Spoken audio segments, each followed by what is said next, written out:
तो चलिए आज की कहानी शुरू करते हैं। दूर किसी गांव में एक हरीश नाम का लड़का रहता था। वह इस बात से परेशान था कि वह प्रभावी इंसान नहीं है। वह बहुत कोशिश करने के बावजूद भी वह अपनी बातों, अपने काम और अपने स्वभाव से लोगों को प्रभावित नहीं कर पा रहा था। उसकी हार्दिक इच्छा थी कि वह एक ऐसा इंसान बने जिसकी सब बात माने, जिसके साथ सब काम करना चाहे और अपना समय बिताना चाहे। लेकिन उसके साथ सब कुछ उल्टा हो रहा था। ना तो कोई उसके साथ समय बिताना पसंद करता था और ना ही कोई उसकी बातों को गंभीरता से लेता था। कुल मिलाकर लोगों के बीच वह तो वह था, लेकिन हमेशा खुद को अकेला ही महसूस करता। उसके उपस्थित होने या ना होने से किसी को कुछ खास फर्क नहीं पड़ता था।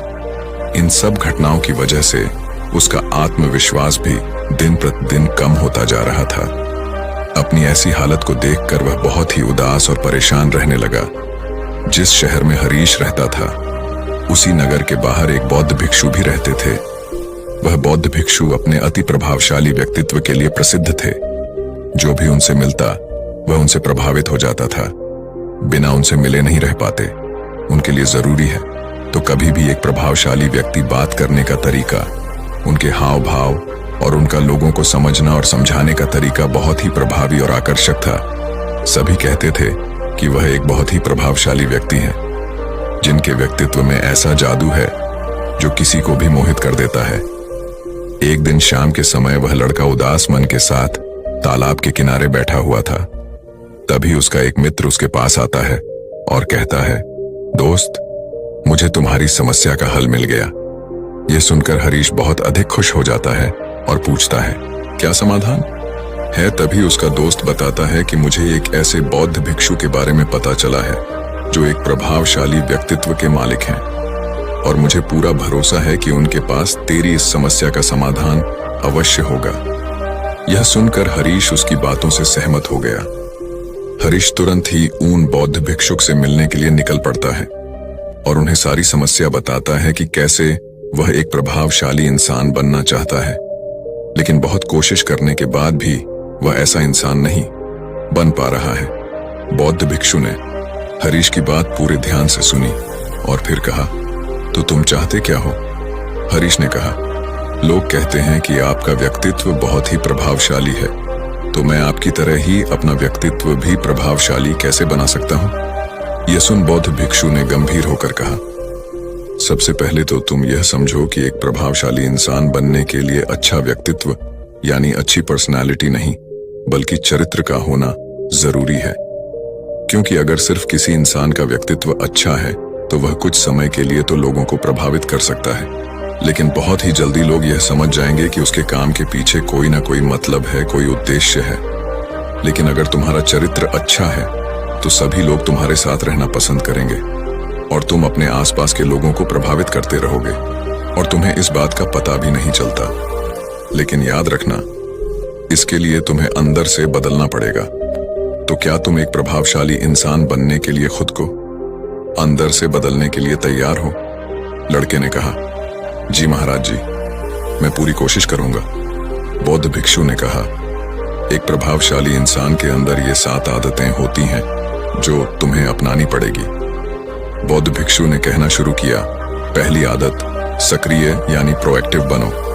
हमारे आसपास जो कुछ भी होता है हम इसे बदल नहीं सकते, लेकिन इस पर क्या प्रतिक्रिया देना है यह पूरी तरह से हमारे हाथ में है। एक प्रोएक्टिव व्यक्ति बनने का मतलब है कि हमारे आसपास के लोग चाहे जो कुछ भी कहे, लेकिन हमें उससे विचलित नहीं होना है। जब लोग हमारे बारे में कुछ बुरा बोलते हैं तो कमी हमारे अंदर नहीं बल्कि उनके अंदर होती है। वह जो भी नकारात्मक बातें हमारे बारे में बोल रहे होते हैं, उससे हमें उनके नकारात्मक नजरिए का पता चलता है, जिस नजरिए से वह दुनिया को देख रहे होते हैं। प्रोएक्टिव व्यक्ति होने का मतलब यह भी है कि हम किसी बुरी परिस्थिति से प्रभावित ना हो, फिर चाहे मौसम खराब हो या घर में अचानक कहीं कोई मुसीबत आ जाए। एक प्रोएक्टिव व्यक्ति को कोई फर्क नहीं पड़ता, उसकी जिंदगी में बुरा वक्त आए या गरीबी, वह हर हाल में खुश रहता है। ऐसा व्यक्ति बुरी से बुरी परिस्थिति में भी बिना कोई शिकायत किए चुपचाप अपना काम करता रहता है, और जीवन के सबसे अच्छे दिनों में भी वह बेलगाम नहीं हो जाता, बल्कि तब भी खुद को शांत और स्थिर रखता है। प्रोएक्टिव व्यक्ति का उल्टा होता है, प्रतिक्रियाशील व्यक्ति। ऐसा व्यक्ति अपने आसपास के माहौल से बहुत जल्दी प्रभावित हो जाता है। अगर कोई उसकी बुराई करता है तो वह दुखी हो जाता है, अगर कोई उसकी तारीफ करता है तो वह खुश हो जाता है। अगर ऐसे व्यक्ति के साथ कुछ बुरा होता है तो वह खुद भी बुरा बन जाता है। तो अब तुम समझ गए होंगे कि प्रतिक्रियाशील व्यक्ति कभी भी एक प्रभावशाली व्यक्ति नहीं बन सकता, क्योंकि उसका नियंत्रण दूसरे के हाथों में होता है। दूसरा व्यक्ति जब भी चाहे तो उसकी बुराई करके या उसको गुस्सा दिलाकर उसे परेशान कर सकता है, जबकि एक प्रोएक्टिव व्यक्ति का नियंत्रण पूरी तरह से उसके अपने हाथों में होता है।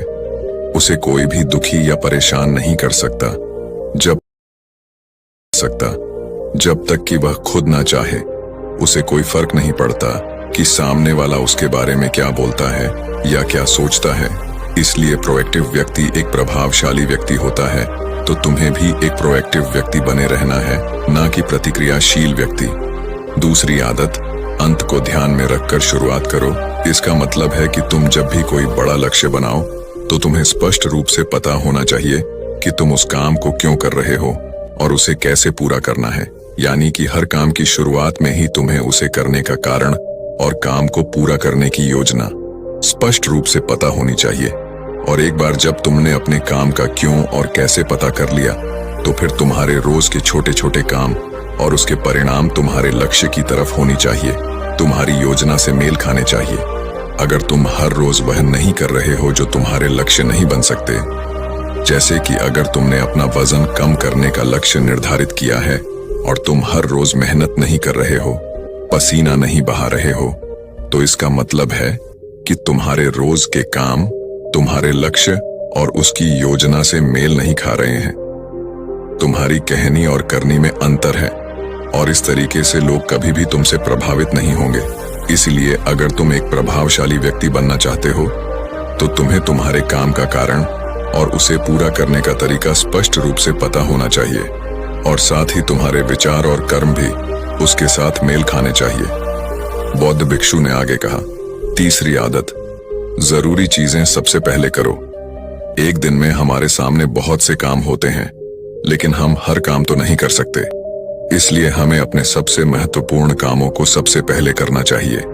लेकिन महत्वपूर्ण काम क्या है? देखो बेटा, महत्वपूर्ण काम वह है जिन्हें हम व्यक्तिगत रूप से सबसे मूल्यवान मानते हैं। सबसे महत्वपूर्ण कामों को सबसे पहले करने का मतलब है कि हम अपना समय और ऊर्जा अपने लक्ष्य और अपने जीवन के लिए सबसे महत्वपूर्ण कामों पर लगा रहे हैं। अब अगर तुम्हारे महत्वपूर्ण काम भी तुमसे पूरे नहीं हो पा रहे हैं, तो इसका कारण तुम्हारा अनुशासनहीन होना नहीं, बल्कि यह है कि अब तक तुमने सबसे महत्वपूर्ण कामों को अपने दिल और दिमाग में बिठाया ही नहीं, और कभी यह सोचा ही नहीं कि यह काम तुम्हारे लिए सबसे महत्वपूर्ण क्यों है। असल समस्या काम का ज्यादा होना नहीं, बल्कि फालतू कामों को ना नहीं बोल पाने की है। जैसे कि तुम कोई बहुत जरूरी काम कर रहे थे, लेकिन तभी तुम्हारा एक मित्र आता है और कहता है, चल थोड़ी देर घूम के आते हैं और बातें भी कर लेंगे। लेकिन अगर तुम्हारे दिमाग में तुम्हारा महत्वपूर्ण काम बैठा हुआ है, तो तुम तुरंत ही उसे पूरी विनम्रता के साथ जाने के लिए मना कर दो। और तुम्हें यही करना है। दिन भर के सारे गैर जरूरी कामों को तब तक ना करो जब तक कि तुम्हारे सबसे महत्वपूर्ण काम पूरे ना हो जाए। तो अब तुम समझ गए होगे कि प्रभावशाली लोग सबसे महत्वपूर्ण कामों को सबसे पहले खत्म करते हैं। बौद्ध भिक्षु ने आगे कहा, चौथी आदत, किसी भी काम में खुद के फायदे के साथ साथ दूसरों के फायदे के बारे में भी सोचो। ज्यादातर लोग अपना जीवन दूसरों से तुलना और प्रतिस्पर्धा करते हुए जीते हैं। वे अपनी सफलता दूसरों की असफलता में देखते हैं। यानी अगर मैं जीता तो तुम्हारे और मैं हारा तो तुम जीते। इस तरह से जीवन हार जीत का खेल बनकर रह जाता है। लेकिन जो प्रभावशाली लोग होते हैं, वे प्रतिस्पर्धा में नहीं, बल्कि आपसी सहयोग में विश्वास रखते हैं। उनका मानना होता है कि इस दुनिया में सभी के लिए सब कुछ पर्याप्त मात्रा में है और सबको उसका हिस्सा मिलना चाहिए। न केवल चीजों के लिए, बल्कि आपसी रिश्तों में भी यह नियम लागू करते हैं। जैसे कि जब भी उनका किसी के साथ कोई मतभेद होता है, तो वे बात को मन में रखने की बजाय उस इंसान के साथ खुलकर उस बारे में बात करते हैं और कोई बीच का ऐसा रास्ता निकालते हैं जो दोनों के लिए फायदेमंद हो, जिसमें दोनों की जीत हो। न कि सामने वाला ठगा हुआ महसूस करें और ऐसा करके वह आपसी मनमुटाव को खत्म करते हैं, साथ ही रिश्तों को पहले से भी ज्यादा मजबूत बना लेते हैं। तो अब तुम समझ गए होगी कि प्रभावशाली बनने के लिए तुम्हें खुद के अलावा सामने वाले के फायदे के बारे में भी सोचना होता है। 5वीं आदत, पहले खुद दूसरों को समझने का प्रयास करो, फिर उनसे उम्मीद करो कि वह तुम्हारी बात को समझेंगे। किसी के साथ भी बातचीत करने का सबसे अच्छा तरीका यह है कि सबसे पहले हम यह समझने की कोशिश करें कि आखिर सामने वाला कहना क्या चाहता है। बल्कि मैं तो कहूंगा कि किसी भी इंसान की बात को सुनने और समझने का सबसे अच्छा तरीका है कि हम खुद को उसकी जगह पर रखकर सोचें। तब जाकर हम सही तरीके से समझ पाएंगे कि आखिरकार सामने वाला हमसे कहना क्या चाहता है। जब हम किसी की बात को ध्यान से सुनते ही नहीं, तब हम उसकी भावनाओं को समझे बिना ही उसे सलाह देने लग जाते हैं। लेकिन जब हम उसे समझने की कोशिश करते हैं, तभी हम जान पाते हैं कि असल में वह इंसान कैसा महसूस कर रहा है। और जब हम इस तरीके से किसी की बात सुनते हैं, तब जाकर हम उस इंसान को कुछ अच्छी सलाह दे पाएंगे या सच में उसकी कुछ मदद कर पाएंगे। ज्यादातर लोग बातचीत के दौरान सिर्फ यही कहते रहते हैं कि अगर तुम्हारी जगह मैं होता तो ऐसा करता, या फिर एक बार मेरी बात मानकर तो देखो। लेकिन वह कभी भी यह समझने का प्रयास नहीं करते कि सामने वाला व्यक्ति क्या कर रहा है, और इसका परिणाम यह होता है कि सामने वाला उन पर कभी भरोसा नहीं करता और फिर ना ही कभी अपनी समस्याएं उनके पास लेकर आता है। इसलिए अगर तुम सच में किसी की मदद करना चाहते हो, तो सबसे पहले उन्हें समझने का प्रयास करो। ऐसा करके तुम उनका विश्वास जीत पाओगे और उन्हें इस बात का भरोसा हो जाएगा कि तुम्हारे काम के पीछे किसी भी प्रकार का कोई लाभ या उद्देश्य नहीं है। तुम तो बस उनकी मदद करना चाहते हो, और फिर इस तरीके से वह भी तुम्हें समझना शुरू कर देंगे। और यही है प्रभावशाली इंसान बनने का 5वां नियम, बौद्ध भिक्षु ने आगे कहा। 6ठा नियम, प्रभावशाली लोग आपसी तालमेल और सहयोग के साथ काम करते हैं। वह लोग जो दूसरों को प्रभावित करते हैं, इस बात को अच्छे से समझते हैं कि 2 दिमाग हमेशा ही एक दिमाग से बेहतर होते हैं। इसलिए वह एक दूसरे का सहयोग करके किसी भी समस्या का समाधान निकालने की कोशिश करते हैं। लेकिन इंसानी स्वभाव के कारण आपसे तालमेल बैठाना इतना आसान नहीं होता, क्योंकि सबके अनुभव और दुनिया को देखने का दृष्टिकोण अलग अलग होता है, और प्रभावशाली लोग इस बात को भी समझते हैं।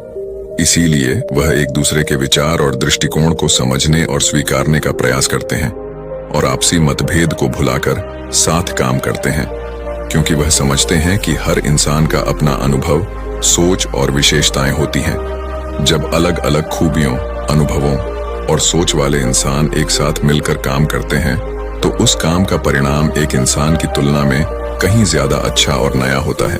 इसलिए प्रभावशाली लोग अलग अलग सोच रखने वाले लोगों के साथ मिलजुल कर काम करना पसंद करते हैं, ताकि वे नई चीजें सीख सकें और कुछ नया और सबसे अलग अनुभव पा सके।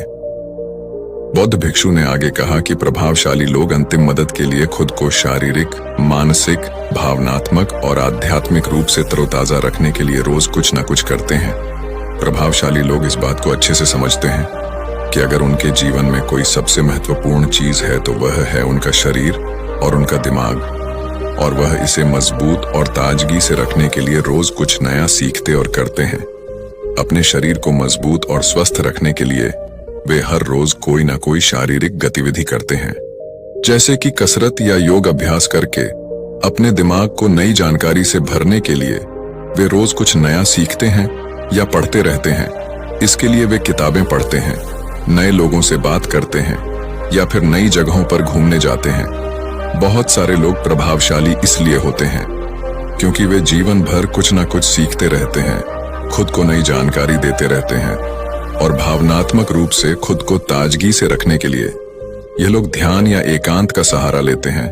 कई बार खुद के अंदर नयापन लाने के लिए ये लोग खुद को कुछ दिनों के लिए बाहरी दुनिया से काट लेते हैं। इसके अलावा यह लोग आध्यात्मिक रूप से भी सक्रिय होते हैं। इसके लिए यह लोग जो भगवान में आस्था रखते हैं, उनकी पूजा पाठ और आराधना इत्यादि करते हैं। साधारण शब्दों में कहें तो प्रभावशाली लोग लगातार खुद में सुधार लाते रहते हैं और अपने शरीर, मन और आत्मा को तरोताजा रखते हैं। और अगर गौर से देखा जाए तो ये सारी आदतों में से यह 7वीं आदत सबसे ज्यादा जरूरी और प्रभावी है, क्योंकि इसके बिना बाकी की 6 आदतें उतनी प्रभावी नहीं रह जाएंगी जितनी उन्हें होनी चाहिए और कोई भी इंसान कितना भी प्रभावशाली क्यों ना हो, लेकिन अगर वह खुद को शारीरिक, मानसिक, भावनात्मक और आध्यात्मिक रूप से तरोताजा नहीं रखता तो धीरे धीरे उसका प्रभाव कम होना शुरू हो जाएगा। तो यह थी एक प्रभावशाली इंसान बनने की 7। कभी अपने आप से बात करते हुए यह ख्याल आया है कि आप खुद को ही नीचा दिखा रहे हैं, या यह कि आप ऐसा सोच रहे हैं कि यह काम तो मुझसे होगा ही नहीं?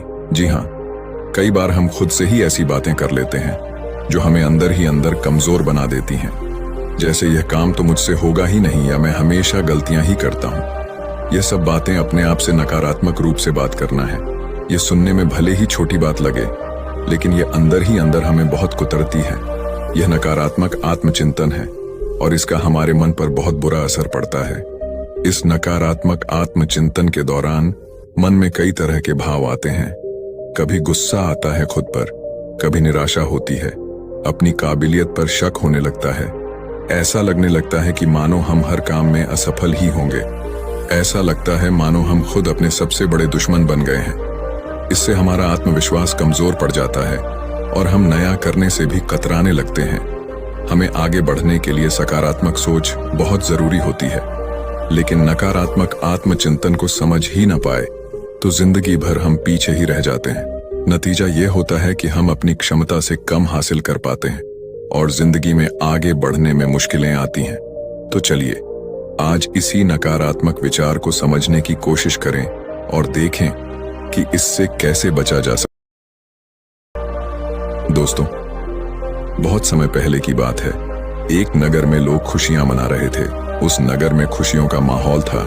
एक तरफ जहां लोग खुशियां मना रहे थे, वहीं पर दूसरी तरफ एक लड़का उन सबसे अलग होकर एक पेड़ के किनारे उदास होकर बैठा था।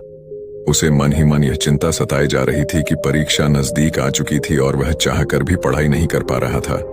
वह चाहकर भी पढ़ाई में मन नहीं लगा पा रहा था। वह जितना पढ़ाई के बारे में सोचता, उसके चेहरे पर उतनी ही निराशा और हताशा बढ़ जाती। वहीं सभी विचारों के बारे में सोच ही रहा था कि तभी वहां से एक गुरुवर गुजर रहे थे। उन्होंने जब उस लड़के को देखा तो वह यह समझ चुके थे कि लड़का कुछ परेशान है, जरूर कोई समस्या है। इसलिए वह उस लड़के के पास पहुंचे और उस लड़के से कहते हैं, क्या बात है बेटा? पूरा गांव खुशियां मना रहा है, गांव में खुशियों का माहौल है और तुम यहाँ इस सुनसान जगह पर इस पेड़ के नीचे अकेले बैठे हो और तुम बहुत उदास भी लग रहे हो। आखिर क्या बात है?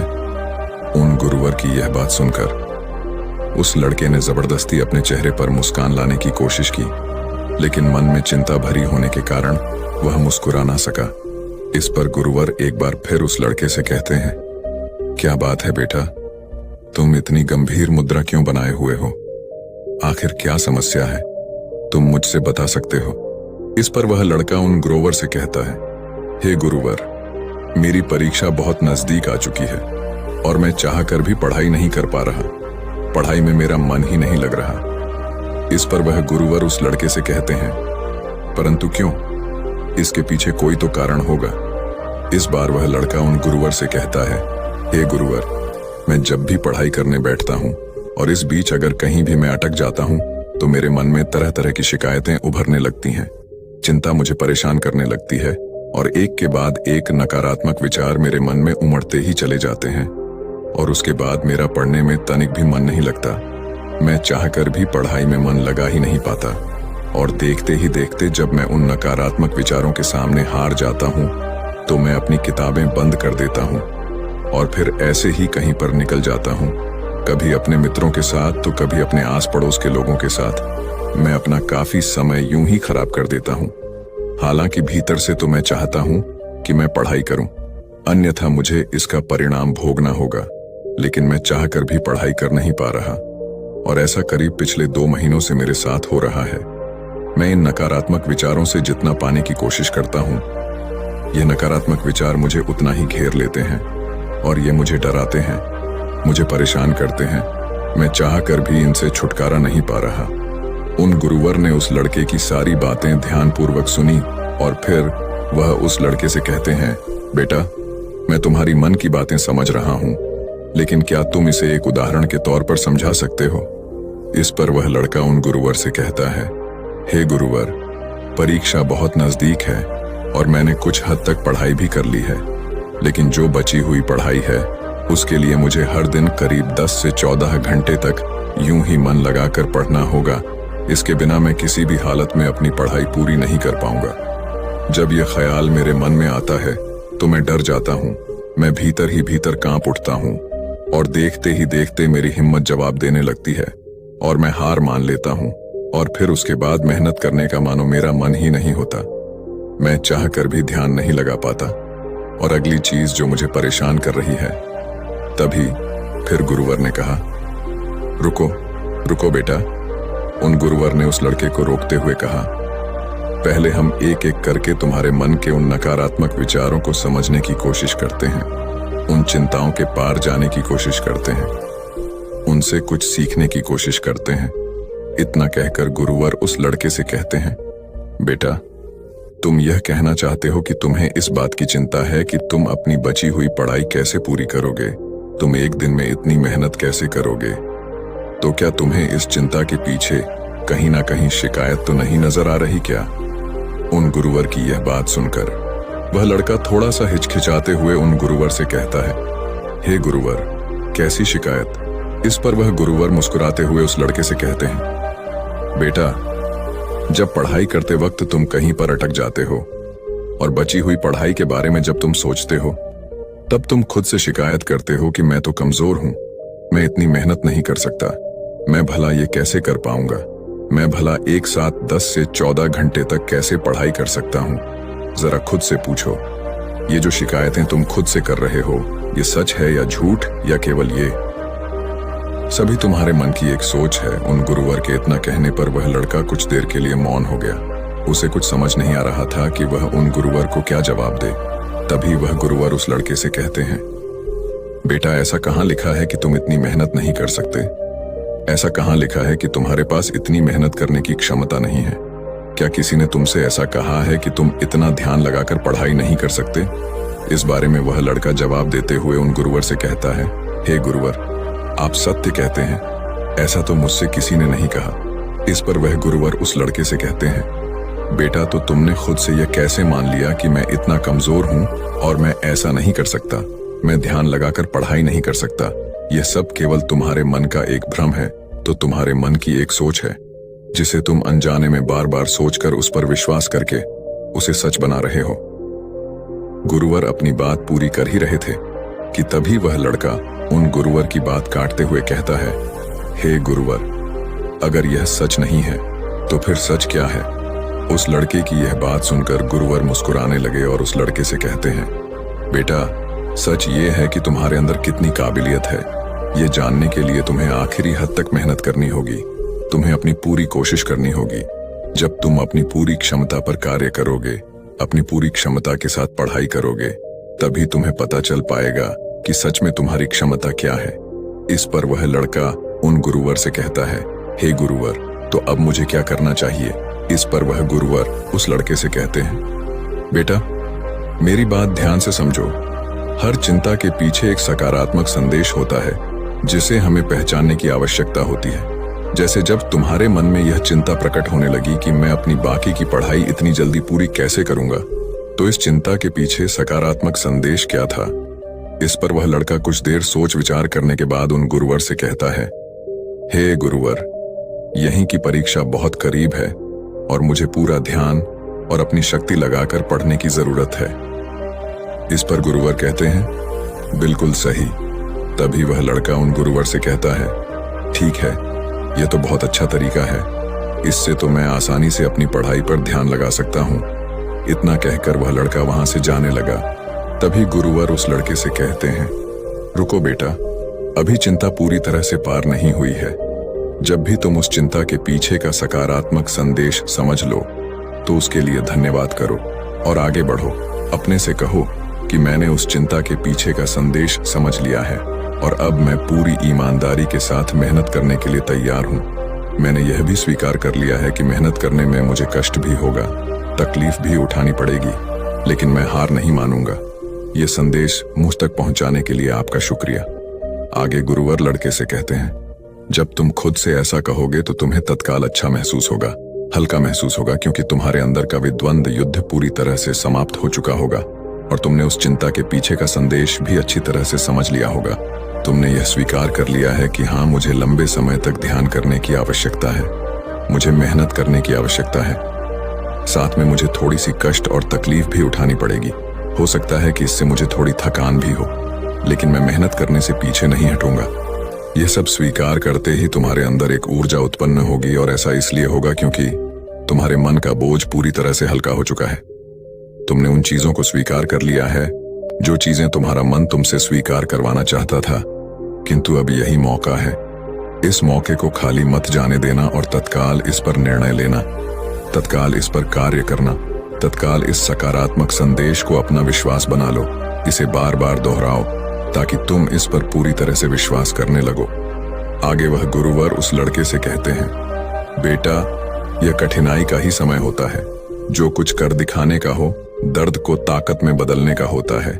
इस दुनिया में जितने भी महान लोग हैं, जिन्होंने भी अपने जीवन में कुछ बड़ा हासिल किया है, उन्होंने इसी तरह अपनी शिकायतों, अपनी कमजोरियों को ताकतवर और सकारात्मक सोच में बदला है, उस पर पूर्ण रूप से विश्वास किया है और तभी वे लोग इतनी ऊंचाइयों तक पहुंच पाए हैं। आगे गुरुवर उस लड़के से कहते हैं, बेटा, अब तुम मुझे अपनी अगली समस्या बताओ और इसका निवारण भी तुम खुद ही करो।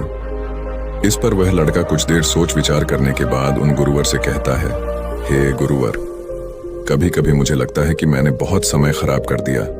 मैं हार चुका हूं। अगर मैंने 6 महीने पहले मेहनत की होती, इन चीजों की शुरुआत कर दी होती, तो आज मैं कहीं और होता। मुझे ऐसा लगता है कि अब इतनी मेहनत करके मुझे कोई लाभ नहीं होगा। इस पर गुरुवर उस लड़के से कहते हैं, बेटा, अब मुझे यह बताओ, इस चिंता के पीछे शिकायत क्या है? वह लड़का उन गुरुवर की बात मानते हुए कुछ देर के लिए उन विचारों पर सोचता है, लेकिन उसे कुछ भी समझ नहीं आता। तभी गुरुवर उस लड़के से कहते हैं, बेटा, तुम खुद से शिकायत कर रहे हो कि तुमसे गलती हुई है और अब मैं इसे सुधार नहीं सकता। तुम्हें ऐसा लगता है कि गलती होना मतलब हार मानना, लेकिन जरा अपने आप से पूछो कि जो शिकायत अपने आप से कर रहे हो, यह कोई सच है या केवल सोच? इस पर वह लड़का कुछ देर सोच विचार करने के बाद उन गुरुवर से कहता है, हे गुरुवर, गलती मतलब हार मानना होता है। यह तो मेरी एक सोच है, लेकिन सच क्या है? इस पर गुरुवर उस लड़के से कहते हैं, बेटा, जब तुम संघर्ष करोगे तो तुम्हें खुद ही पता चल जाएगा। लेकिन अब मेरा यह प्रश्न है कि मुझे यह बताओ कि इस चिंता के पीछे का सकारात्मक संदेश क्या है? इस पर वह लड़का कुछ देर फिर से सोच विचार कर उन गुरुवर से कहता है, इस चिंता के पीछे का सकारात्मक संदेश यह है कि अब मैं यह गलती दोबारा नहीं होने दूंगा। मैं अपने जीवन में ऐसी स्थिति कभी दोबारा आने ही नहीं दूंगा जहां मेरी तैयारियां कम पड़ जाएं और मैं हार मान बैठूं। आगे वह लड़का उन गुरुवर से कहता है, हे गुरुवर, चिंता के पीछे का यह सकारात्मक संदेश मुझे मिल चुका है। आपसे मैं ऐसी गलतियां कभी नहीं होने दूंगा। मैं हमेशा सीखता रहूंगा। ऐसे में सही कर्म करने के पीछे ध्यान दूंगा। हर कर्म को सही समय पर करूंगा। इतना कहकर वह लड़का उन गुरुवर से फिर कहता है, हे गुरुवर, उस सकारात्मक संदेश को स्वीकार करने के बाद मुझे अब बहुत अच्छा लग रहा है। मैंने भी नहीं सोचा था कि इन चिंताओं के पीछे जो सकारात्मक संदेश होते हैं वह इतने ज्यादा शक्तिशाली होते हैं। आगे वह लड़का उन गुरुवर से कहता है, हे गुरुवर, कृपया करके मुझे एक बार और इसे अच्छे से समझाइए। मैं इसे अच्छे से समझना चाहता हूं ताकि मैं ऐसी गलतियां दोबारा ना करूं। आगे लड़का उन गुरुवर से अपनी अगली चिंता बताते हुए कहता है, हे गुरुवर, मुझे इस बात की बहुत चिंता होती है। इतनी पढ़ाई करने के बाद भी यदि मेरा चयन ना हुआ तो मेरे रिश्तेदार, मेरे साथी और मेरे गांव वाले क्या कहेंगे? इस पर गुरुवर मुस्कुराते हुए उस लड़के से कहते हैं, बेटा, चिंता के पीछे की शिकायत देखो। इस पर वह लड़का कुछ देर शांत हो गया और कुछ देर सोच विचार करने के बाद वह गुरुवर से कहता है, हे गुरुवर, मैं खुद से कह रहा हूं कि लोग मुझे पसंद करेंगे तो ही मैं खुद को पसंद करूंगा। इसका अर्थ यह हुआ कि मैं दूसरों की सोच पर निर्भर हूं। मैं दूसरों के हाथों की कठपुतली हूं और मुझे इस बात की चिंता हो रही है। हे गुरुवर, मैं सोच रहा हूं, मैं जो इस शिकायत के पीछे का संदेश समझ पा रहा हूं वह सच है या केवल सोच? इस पर वह गुरुवर एक बार फिर उस लड़के से कहते हैं, बेटा, यदि तुम दूसरों की नजरों से खुद को नापोगे तो हमेशा खुद को छोटा ही पाओगे, क्योंकि छोटे लोग दूसरों के बारे में छोटा ही सोचते हैं। और इसी के विपरीत सच ये है कि यह तुम्हारा काम है कि तुम खुद की इज्जत करो, जो भी तुम कार्य कर रहे हो उसकी इज्जत करो और खुद पर भरोसा करो। यही सच है। तुम अपने बारे में कैसा महसूस करते हो, खुद पर कितना विश्वास करते हो, केवल और केवल यही मायने रखता है। आगे गुरुवर उस लड़के से कहते हैं, अब मुझे यह बताओ कि इस चिंता के पीछे का सकारात्मक संदेश क्या है।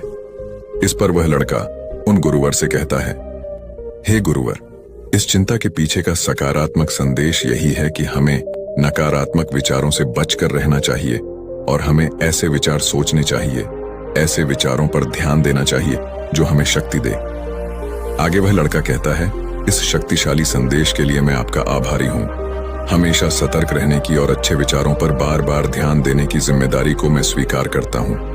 आज से केवल और केवल मैं खुद पर विश्वास करूंगा, अपने कर्मों पर विश्वास करूंगा और मैं यह देखूंगा कि मैं क्या कर रहा हूं और मुझे क्या करना चाहिए, क्या मैं सही राह पर हूं या नहीं। मैं स्वीकार करता हूं कि आज से केवल मैं अपनी नजरों से खुद को देखूंगा, कौन मेरे बारे में क्या कह रहा है, इससे मुझे कोई फर्क नहीं पड़ने वाला। इतना कहकर वह लड़का उन गुरुओं से कहता है, हे गुरुवर, मेरी समस्या तो सुलझ गई। अब मुझे बहुत अच्छा लग रहा है, हल्का महसूस कर रहा हूं। इस पर वह गुरुवर उस लड़के से कहते हैं, बेटा, जो भी तुमने अभी कुछ कहा है उसे तुम याद रखना और इसे कहीं पर लिख लेना और इस पर तत्काल कार्य करना, ताकि तुम हर दिन यह देख सको कि तुम किस प्रकार नकारात्मक विचारों के प्रति सतर्क हो और तुम किस प्रकार प्रेरणा देने वाले विचारों पर ध्यान केंद्रित कर पा रहे हो। आगे वह गुरुवर उस लड़के से कहते हैं, ठीक इसी प्रकार तुम एक छोटी सी कार्यवाही करके खुद को यह एहसास दिला सकते हो, खुद को याद दिला सकते हो, खुद को साबित कर सकते हो कि तुम चिंता और शिकायतों से कहीं बड़े हो।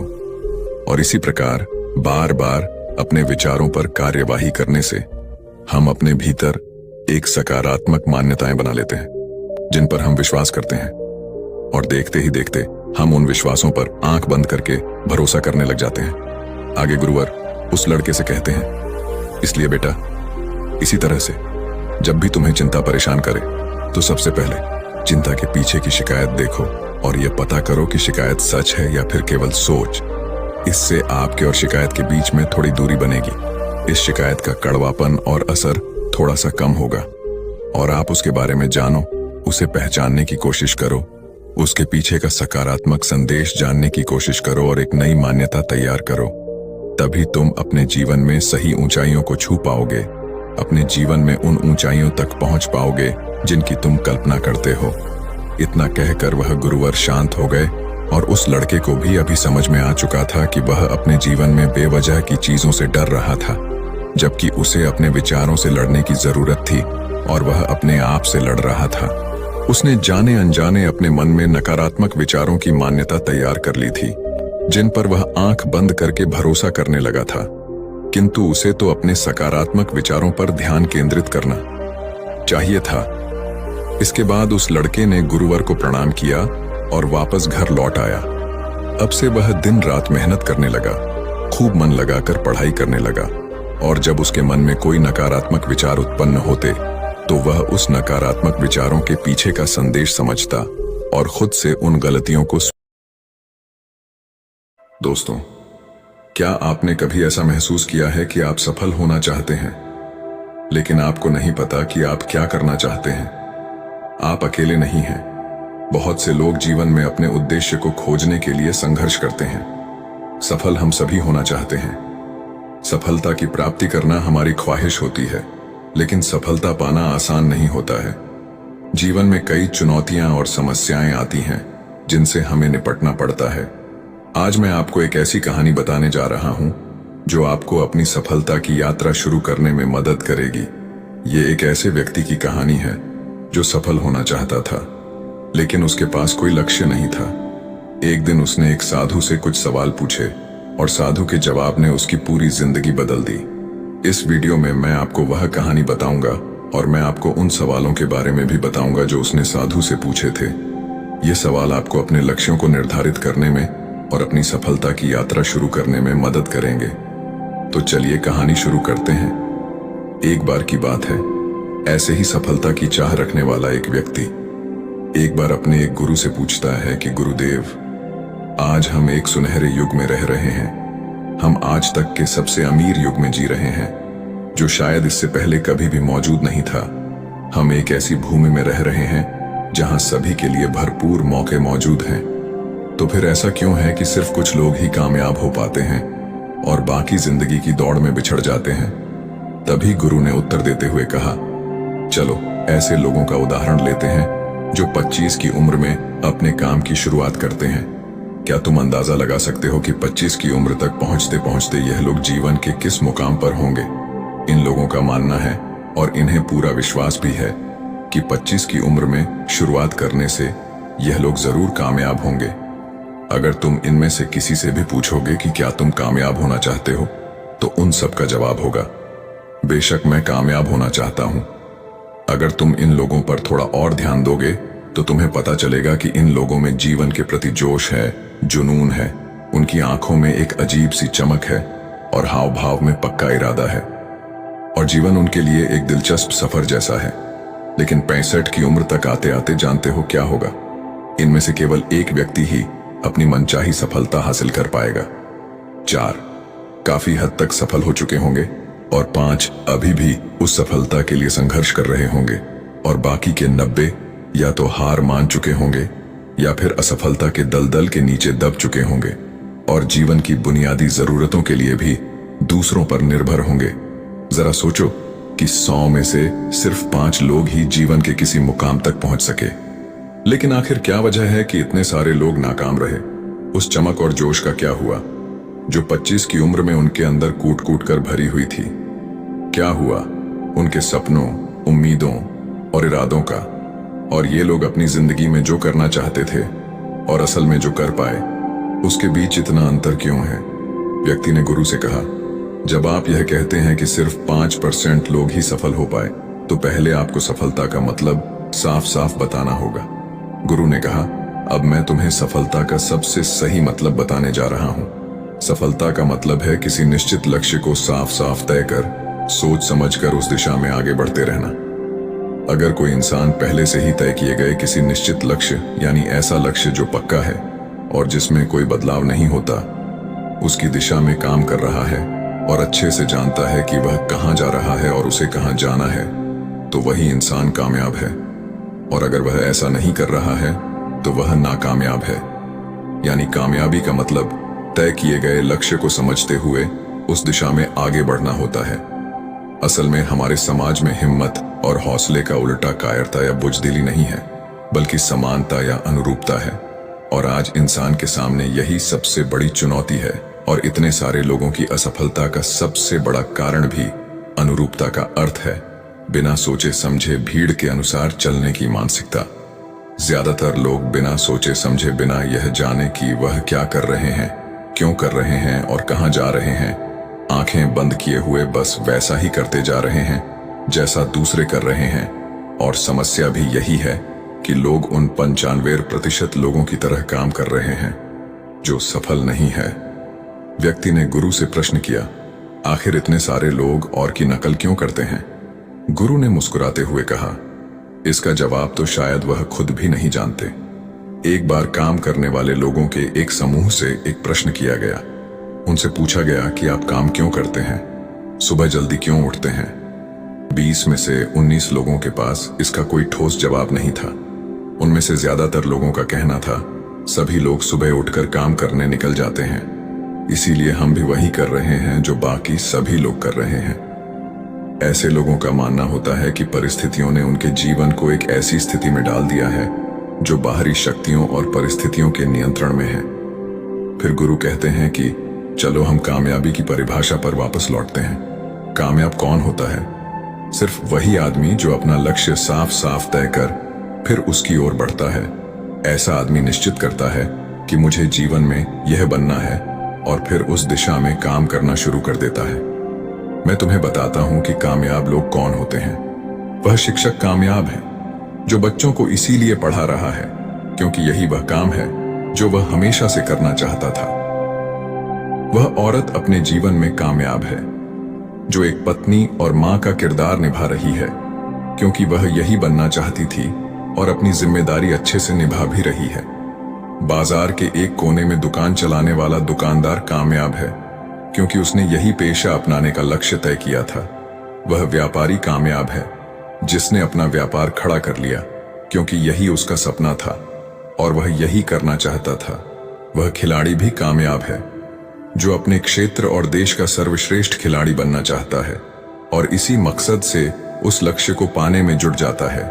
जिन लोगों के जीवन में कोई लक्ष्य होता है वह कामयाब होते हैं क्योंकि उन्हें पता होता है कि वह कहां जा रहे हैं, किस दिशा की ओर बढ़ रहे हैं और इससे वह कहां पहुंचने वाले हैं।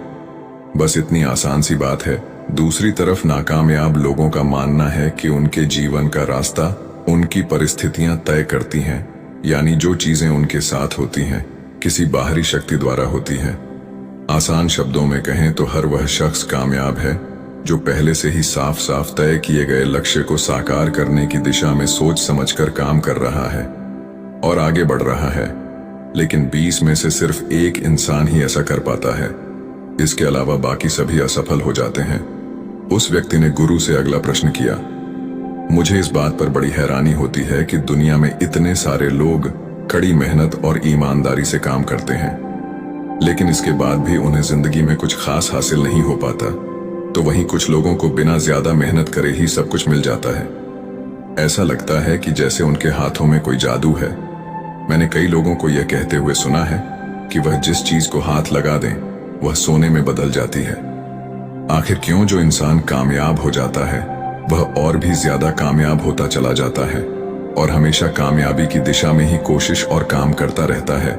दूसरी तरफ लोग असफल होने के बाद लगातार और असफल होते जाते हैं और असफलता की दिशा में ही काम करते रहते हैं। तो क्या फर्क है इन दोनों में? गुरु ने उत्तर देते हुए कहा, इन दोनों में फर्क सिर्फ लक्ष्य का है। जिन लोगों के पास कोई लक्ष्य होता है वह उसी दिशा में काम करते हैं, जबकि कुछ लोगों के सामने कोई लक्ष्य नहीं होता। लक्ष्य और उसे पाने की योजना बनाकर काम करने वाले लोग कामयाब होते हैं क्योंकि उन्हें पता होता है कि किस दिशा में आगे बढ़ना है। चलो मैं तुम्हें यह एक उदाहरण से समझाता हूं। एक ऐसे जहाज के बारे में सोचो जो बंदरगाह से निकलने वाला है। उसके पूरे सफर का नक्शा और योजना पहले से ही तय कर लिया गया है और उस जहाज का चालक और चालक दल अच्छे से जानता है कि जहाज कहां जा रहा है और सफर में कितने दिन लगेंगे। उस जहाज का एक निश्चित लक्ष्य है। एक निश्चित लक्ष्य और नक्शा साथ रखने वाला जहाज 1000 में से 999 बार उसी मंजिल पर पहुंच जाएगा जहां के लिए उसे रवाना किया गया था, यानी 100% अपने लक्ष्य पर। अब एक दूसरे जहाज को लेते हैं जो हुबहू पहले जहाज की तरह ही है। अंतर सिर्फ इतना सा है कि इस जहाज में कोई चालक और चालक दल नहीं है, का कोई निश्चित लक्ष्य नहीं है और ना ही कोई मंजिल है। हम बस उसे चालू कर देते हैं और आगे जाने देते हैं। अब ऐसे में बंदरगाह से छोड़ने के बाद या तो वह आगे जाकर डूब जाएगा या रास्ता भटक कर किसी सुनसान समुद्र के तट पर आकर अटक जाएगा या फिर समुद्री तूफान में फंस जाएगा और नष्ट हो जाएगा। ऐसा जहाज कभी किसी जगह पहुंच नहीं सकता क्योंकि ना तो उसका कोई लक्ष्य है और ना ही कोई मंजिल और ना ही उसे रास्ता दिखाने के लिए कोई चालक दल मौजूद है। इंसानों के साथ भी ठीक ऐसा ही होता है। व्यक्ति ने अगला प्रश्न किया, जीवन में एक निश्चित लक्ष्य रखने वाले लोग कामयाब क्यों होते हैं और जिनका कोई लक्ष्य नहीं होता वह असफल क्यों हो जाते हैं? गुरु ने मुस्कुराते हुए कहा, बेटा, हम जैसा सोचते हैं वैसे ही हम बन जाते हैं। इतिहास में आज तक जितने भी महान और बुद्धिमान शिक्षक, संत या पैगंबर हुए हैं वह इस एक बात पर वह सभी पूरी तरह से सहमत रहे हैं कि इंसान जैसा सोचता है वैसा ही बन जाता है। एक आदमी का जीवन उसके विचारों से बनता है, यानी उसका जीवन वैसा ही होता है जैसे उसके विचार होते हैं, जैसा वह दिन भर सोचता है। अगर आदमी चाहे और थोड़ा धैर्य रखें तो उसे हर चीज हासिल हो सकती है। वह इंसान जिसके पास एक निश्चित लक्ष्य होता है वह उसे हर हाल में पूरा करने का प्रयास करता है और अगर उसमें पक्का इरादा हो तो उसके रास्ते में आने वाली कोई भी रुकावट उसे रोक नहीं सकती, क्योंकि वह अपने लक्ष्य को पूरा करने के लिए अपने अस्तित्व को भी दांव पर लगा देता है। इंसान अपनी सोच और अपने विचारों में बदलाव लाकर अपने जीवन को बदल सकता है। धीरे धीरे तुम्हारी सोच का तुम्हारे जीवन के साथ इतना गहरा रिश्ता बनता चला जाएगा कि तुम्हारी इच्छाएं हकीकत में बदलने लगेंगी। दरअसल इस प्रक्रिया में हमारी सोच, हमारी भावनाएं और आदतें इस प्रकार घुल मिल जाती हैं कि हमारा विश्वास सच बनकर हमारे सामने आ जाता है। अगर तुम किसी विशेष चीज के बारे में बहुत ज्यादा सोचते हो और उस पर इतना भरोसा करते हो कि यह तो होना ही है, तो निश्चित रूप से तुम उसे हासिल भी कर लोगे। अगर तुम दिल से अमीर बनने की इच्छा रखते हो तो बेशक तुम अमीर बन जाओगे। अगर तुम बुद्धिमान बनना चाहते हो तो तुम बुद्धिमान बनोगे। इसी तरह अगर तुम एक बेहतर इंसान बनना चाहते हो तो तुम जरूर पहले से कहीं बेहतर इंसान बन जाओगे। तुम्हें बस इस बात का ध्यान रखना है कि किसी भी चीज या एक लक्ष्य के लिए अपने अंदर एक मजबूत इच्छा शक्ति विकसित करना है, और उस दौरान केवल वह एक लक्ष्य तुम्हारे सामने होना चाहिए। ऐसा नहीं होना चाहिए कि एक ही समय पर कई अलग अलग चीजों पर तुम्हारा ध्यान भटक रहा हो, क्योंकि जो विश्वास करता है उसके लिए सब कुछ मुमकिन है। ब्रह्मांड के सबसे महान नियमों में से एक नियम यह भी है कि अगर हमारी सोच नकारात्मक है तो हमें नकारात्मक परिणाम ही मिलेंगे। यह बहुत ही साधारण सा सच है जो जीवन में कामयाबी और समृद्धि का आधार है, क्योंकि अविश्वास यानी खुद संदेह असफलता की निशानी है। हमारी शंकाएं, हमारा आत्मसंदेह इतना खराब होता है कि वह हमें कोशिश करने से भी डरा देते हैं, और जिन मौकों को हम आसानी से जीत सकते थे उन मौकों पर भी हम बुरी तरह से हार जाते हैं। जैसा कि मैंने पहले कहा, हम वही बनते हैं जिसके बारे में हम सबसे ज्यादा सोचते हैं। इसीलिए अगर हम वह आदमी है जिसके सामने कोई लक्ष्य नहीं है, जिसे नहीं पता कहां जाना है, और जो इसी वजह से संदेह, डर और चिंताओं में घिरा हुआ है, वह वैसा ही बन जाएगा जैसा वह सोच रहा है। अगर कोई इंसान किसी भी चीज के बारे में सोच ही नहीं रहा है तो अंत में वह कुछ भी नहीं बन पाएगा, कहीं भी नहीं पहुंच पाएगा। एक व्यक्ति ने अपने गुरु से पूछा, हम वैसे ही क्यों बन जाते हैं जैसा हम सोचते हैं? गुरु ने जवाब दिया, कल्पना करो कि एक किसान के पास एक छोटी सी जमीन है। यह जमीन बहुत उपजाऊ है। किसान इस जमीन में अपनी इच्छा के अनुसार कोई भी बीज बो सकता है। जमीन को इस बात से कोई फर्क नहीं पड़ता कि उसमें क्या बोया जा रहा है। यह फैसला पूरी तरह से किसान पर निर्भर करता है। ठीक इसी तरह हमारा मन भी एक जमीन की तरह होता है। मन को भी इस बात से कोई फर्क नहीं पड़ता कि हम उसमें किस तरह के विचार रखते हैं। उसमें जो कुछ भी रखा जाएगा वह वैसी ही फसल हमें देगा। उदाहरण के लिए, अगर हम अपने मन में सकारात्मक विचार रखते हैं तो हम सफलता की फसल काटेंगे, और अगर हम अपने मन में नकारात्मक विचार रखते हैं तो हम असफल का सामना करेंगे। याद रखो, जमीन को इस बात से फर्क नहीं पड़ता कि वह आम लौट आ रही है या बबूल। ये तो बस जो उसके अंदर डाला गया था उसी को कई गुना बड़ा करके वापस लौटा देती है। उसी तरह हमारा मन भी एक जमीन की तुलना में कहीं ज्यादा उपजाऊ और चमत्कारी होता है। मन को इस बात से कोई फर्क नहीं पड़ता कि हम उसमें क्या रखते हैं, कामयाबी या सफलता, एक निश्चित और महत्वपूर्ण लक्ष्य या डर, गलतफहमी, नकारात्मकता और चिंता। लेकिन हम जो भी उसमें अनजाने रखते हैं वह वही हमें वापस लौटाता है। तभी व्यक्ति ने गुरु से पूछा कि अगर दिमाग इतना शक्तिशाली है तो फिर लोग उसे सही इस्तेमाल क्यों नहीं करते? गुरु ने जवाब देते हुए कहा कि लोग अपने दिमाग का सही इस्तेमाल नहीं करते क्योंकि वे इसे मुफ्त में पाते हैं। इंसान की फितरत होती है कि वह जो चीजें उसे मुफ्त में मिल जाती हैं उनकी कद्र नहीं करता। इसके बजाय वह उन चीजों को महत्व देता है और कीमती समझता है जिसके लिए उसने कोई कीमत चुकाई हो। लेकिन असल में मुफ्त में मिलने वाली चीजें ही सबसे ज्यादा महत्वपूर्ण होती हैं, जैसे कि हमारा शरीर, मन, आत्मा, मुस्कान, बुद्धि, आशाएं, इच्छाएं, हमारे सपने, हमारा परिवार, बच्चे और मित्रों का प्रेम, यहाँ तक कि प्रकृति का तोहफा जैसे हवा, धूप, पानी, मिट्टी। ये सभी अनमोल चीजें भी हमें मुफ्त में ही मिली हुई हैं। लेकिन जिन चीजों के लिए हम अपना धन खर्च करते हैं असल में वह इनके मुकाबले बहुत सस्ती और हल्की होती है, और उन्हें किसी भी चीज से कभी भी ला जा सकता है। लेकिन प्रकृति से जो चीजें हमें मुफ्त में मिली हैं उनकी कोई तुलना नहीं है। और ना ही उन्हें किसी दूसरी चीज से बदला जा सकता है।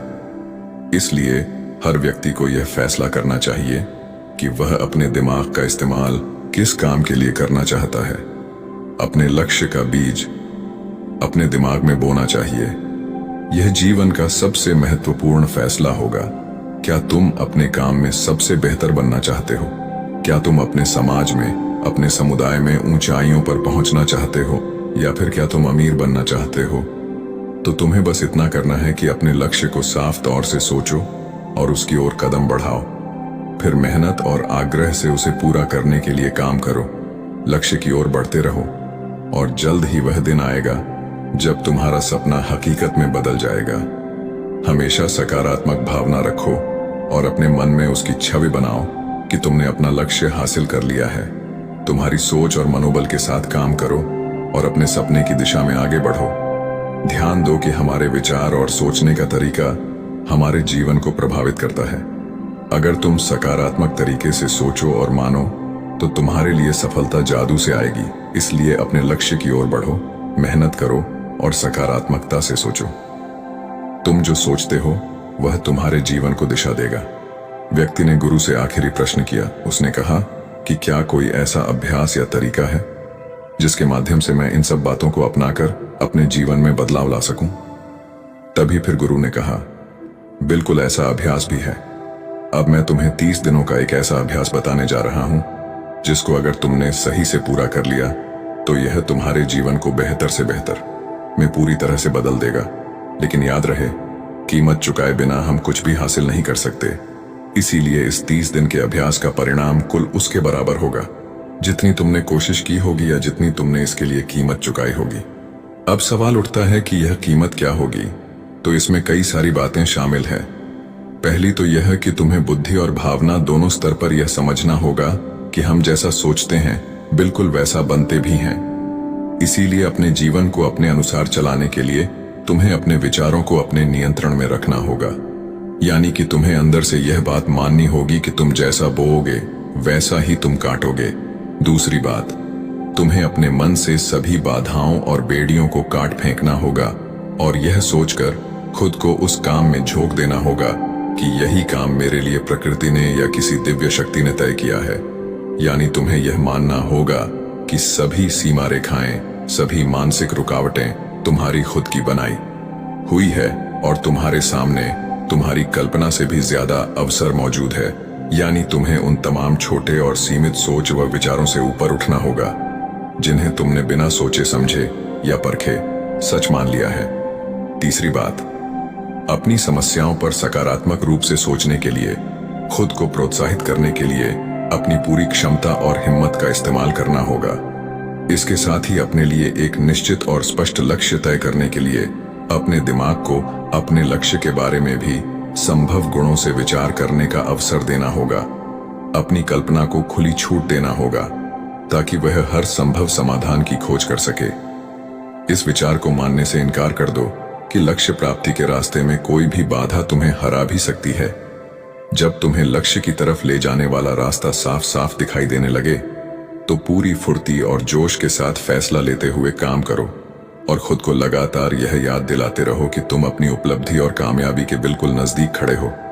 चलो महत्वपूर्ण बिंदुओं को फिर से एक बार जल्दी से दोहरा लेते हैं जो हमें एक खूबसूरत जीवन जीने के लिए कीमत के रूप में चुकानी है।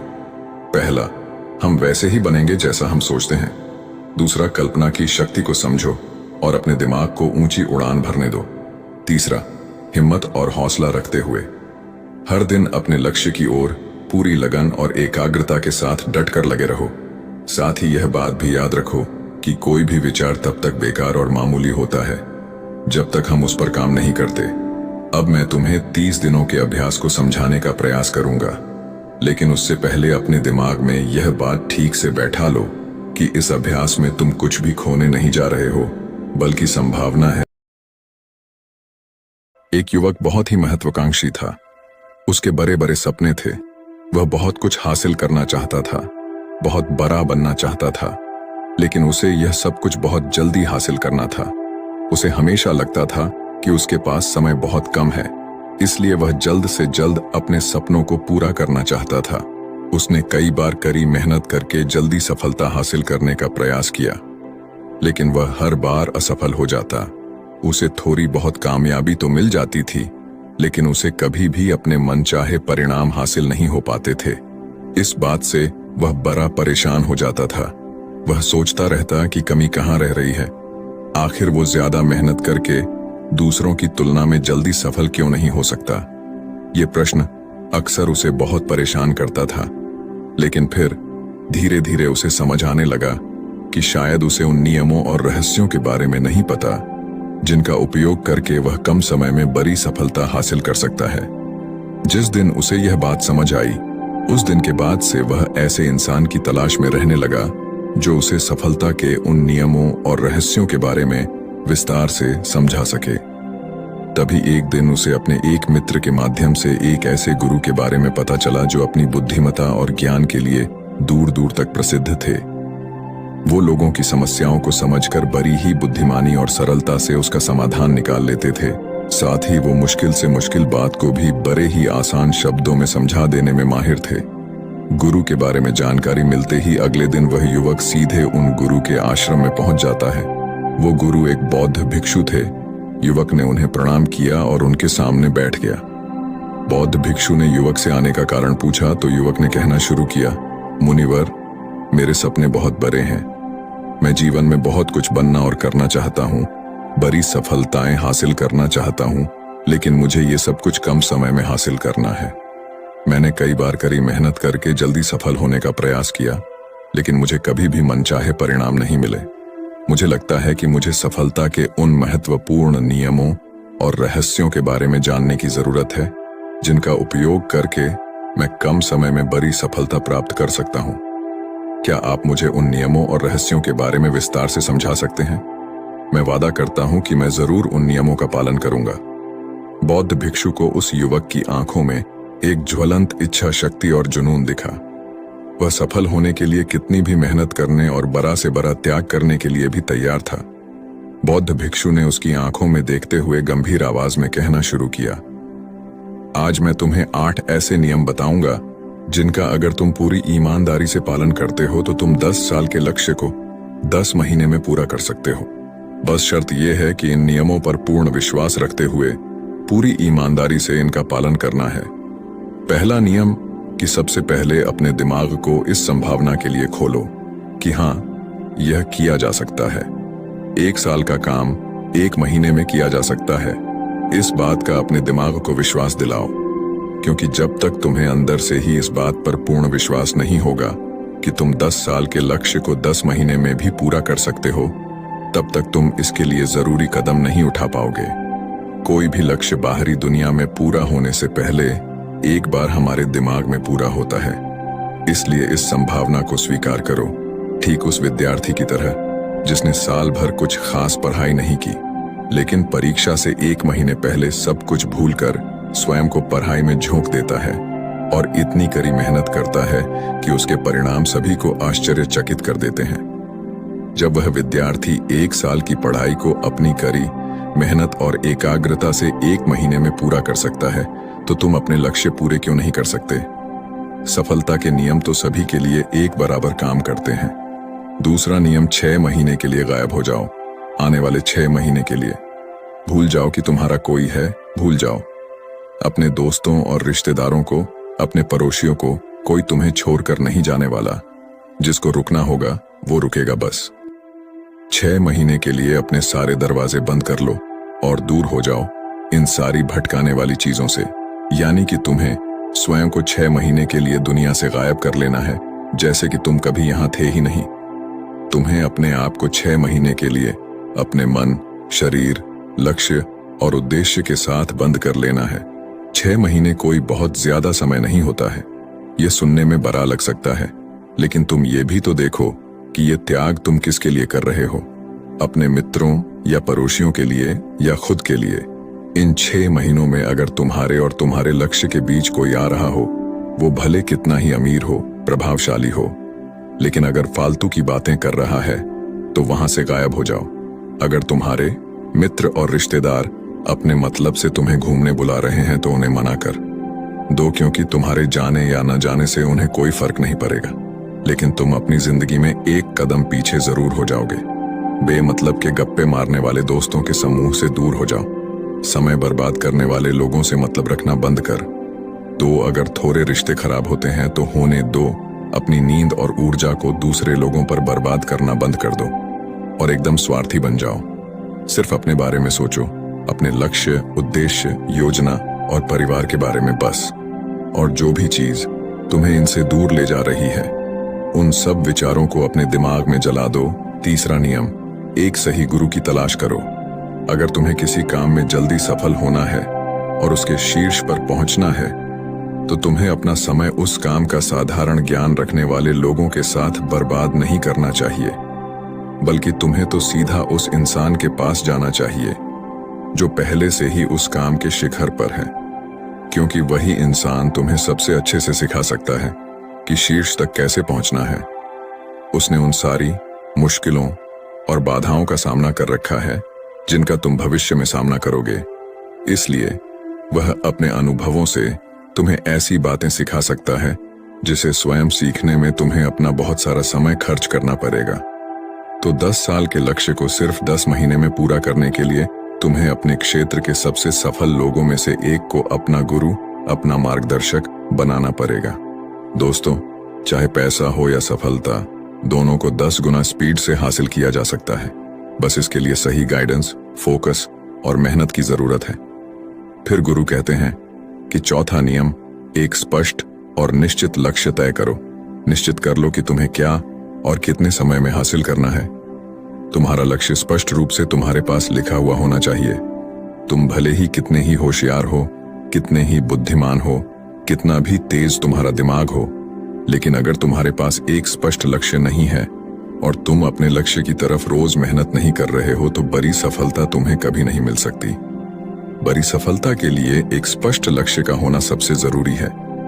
मानवीय स्वभाव के बारे में एक बात है कि अगर तुम्हारा लक्ष्य बहुत ज्यादा आसान होगा तो तुम उसे हल्के में छोड़ दोगे, और अगर तुम्हारा लक्ष्य बहुत ज्यादा मुश्किल होगा तब भी तुम उसे असफल होने के डर से छोड़ दोगे। इसलिए लक्ष्य ऐसे होने चाहिए जो मुश्किल तो है लेकिन उन्हें पूरा किया जा सके। अगली बात, तुम्हारे जीवन के लक्ष्य यानी प्राथमिकताएं 3 से ज्यादा नहीं होनी चाहिए। अगर तुम्हारी 3 से ज्यादा प्राथमिकताएं हैं, यानी सरस्तियन ऐसे काम हैं जो तुम्हें लगता है सारे बराबर जरूरी है, सारे करना जरूरी है, तब उनमें से एक भी ऐसा काम नहीं है जो सच में जरूरी है। 3 से ज्यादा प्राथमिकताएं होने का मतलब है कि एक भी ढंग की प्राथमिकता नहीं है। प्राथमिकता का मतलब होता है उद्देश्य, यानी जो है बस यही है और इतने समय में ही है, कोई उद्देश्य नहीं। मतलब भटका हुआ, दुखी और अस्त व्यस्त जीवन। उद्देश्य मतलब मजा क्या चाहिए। फिर गुरु कहते हैं कि पता है तुम्हें, अगर किसी इंसान के पास कोई उद्देश्य ही नहीं है तो वो हमेशा भटकता ही रहेगा। ज्यादातर लोगों की जिंदगी का नियम बड़ा अजीब है। उनको नहीं पता कि उन्हें क्या चाहिए और वो बस लगे हुए हैं। इसलिए अगर तुम्हें 10 साल का लक्ष्य सिर्फ 10 महीने में हासिल करना है तो तुम्हारा लक्ष्य तुम्हारे दिमाग में स्पष्ट रूप से अंकित होना चाहिए। 5वां नियम, लक्ष्य को पाने के लिए एक विस्तृत योजना बनाओ। देखो कि तुम्हारे लक्ष्य को हासिल करने के लिए 3 सबसे जरूरी काम क्या हैं, उनका पता लगाओ और फिर उन कामों को आगे छोटे छोटे हिस्सों में बांट लो। अपने 10 महीने के लक्ष्य को दिनों, हफ्तों और महीनों में बांट लो और ये निश्चित करो कि तुम हर दिन अपने उस बांटे हुए काम को पूरा कर रहे हो। इसके साथ ही तुम्हारे पास 3 ऐसे ठोस कारण होने चाहिए कि तुम्हें यह लक्ष्य क्यों हासिल करना है। याद रखो, जितना ज्यादा मजबूत तुम्हारा कारण होगा, उतनी ही ज्यादा संभावना है कि तुम्हारा लक्ष्य हासिल हो जाएगा। हर दिन उस लक्ष्य को पूरा होता हुआ देखो और महसूस करो कि जब तुम उस लक्ष्य को हासिल कर लोगे तो कैसा महसूस करोगे। उसे महसूस और अनुभव करने की कोशिश करो। साथ ही ये प्रश्न भी अपने से पूछना जरूरी है कि तुम्हारा जो लक्ष्य है उसे पूरा करने के लिए क्या क्या करना जरूरी है और क्या क्या छोड़ना पड़ेगा। तुम्हें अपने लक्ष्य के बारे में यह अंदाजा भी जरूर होना चाहिए कि तुम्हारा लक्ष्य कितना मुश्किल है। तुम्हें अपने लक्ष्य को हासिल करने के लिए कितनी मेहनत करनी पड़ेगी, कितना त्याग करना पड़ेगा, इस बात का भी तुम्हें अंदाजा होना चाहिए। छठा नियम, स्वयं के अंदर प्रबल एकाग्रता और अनुशासन विकसित करो। कभी कभी ऐसा होता है ना कि हम बहुत ज्यादा ऊर्जावान महसूस करते हैं। हमें लगता है आज बड़ा अच्छा लग रहा है, पर समस्या यह है कि यह कभी कभी ही महसूस होता है। याद करो उस दिन के बारे में जिस दिन तुम बहुत ज्यादा एकाग्र थे, बहुत ज्यादा काम करने का मन कर रहा था। तुम्हारे अंदर यह नहीं आ रहा था कि मैं कल से करूंगा। एक उत्साह था, तुम्हारे अंदर एक ऊर्जा थी।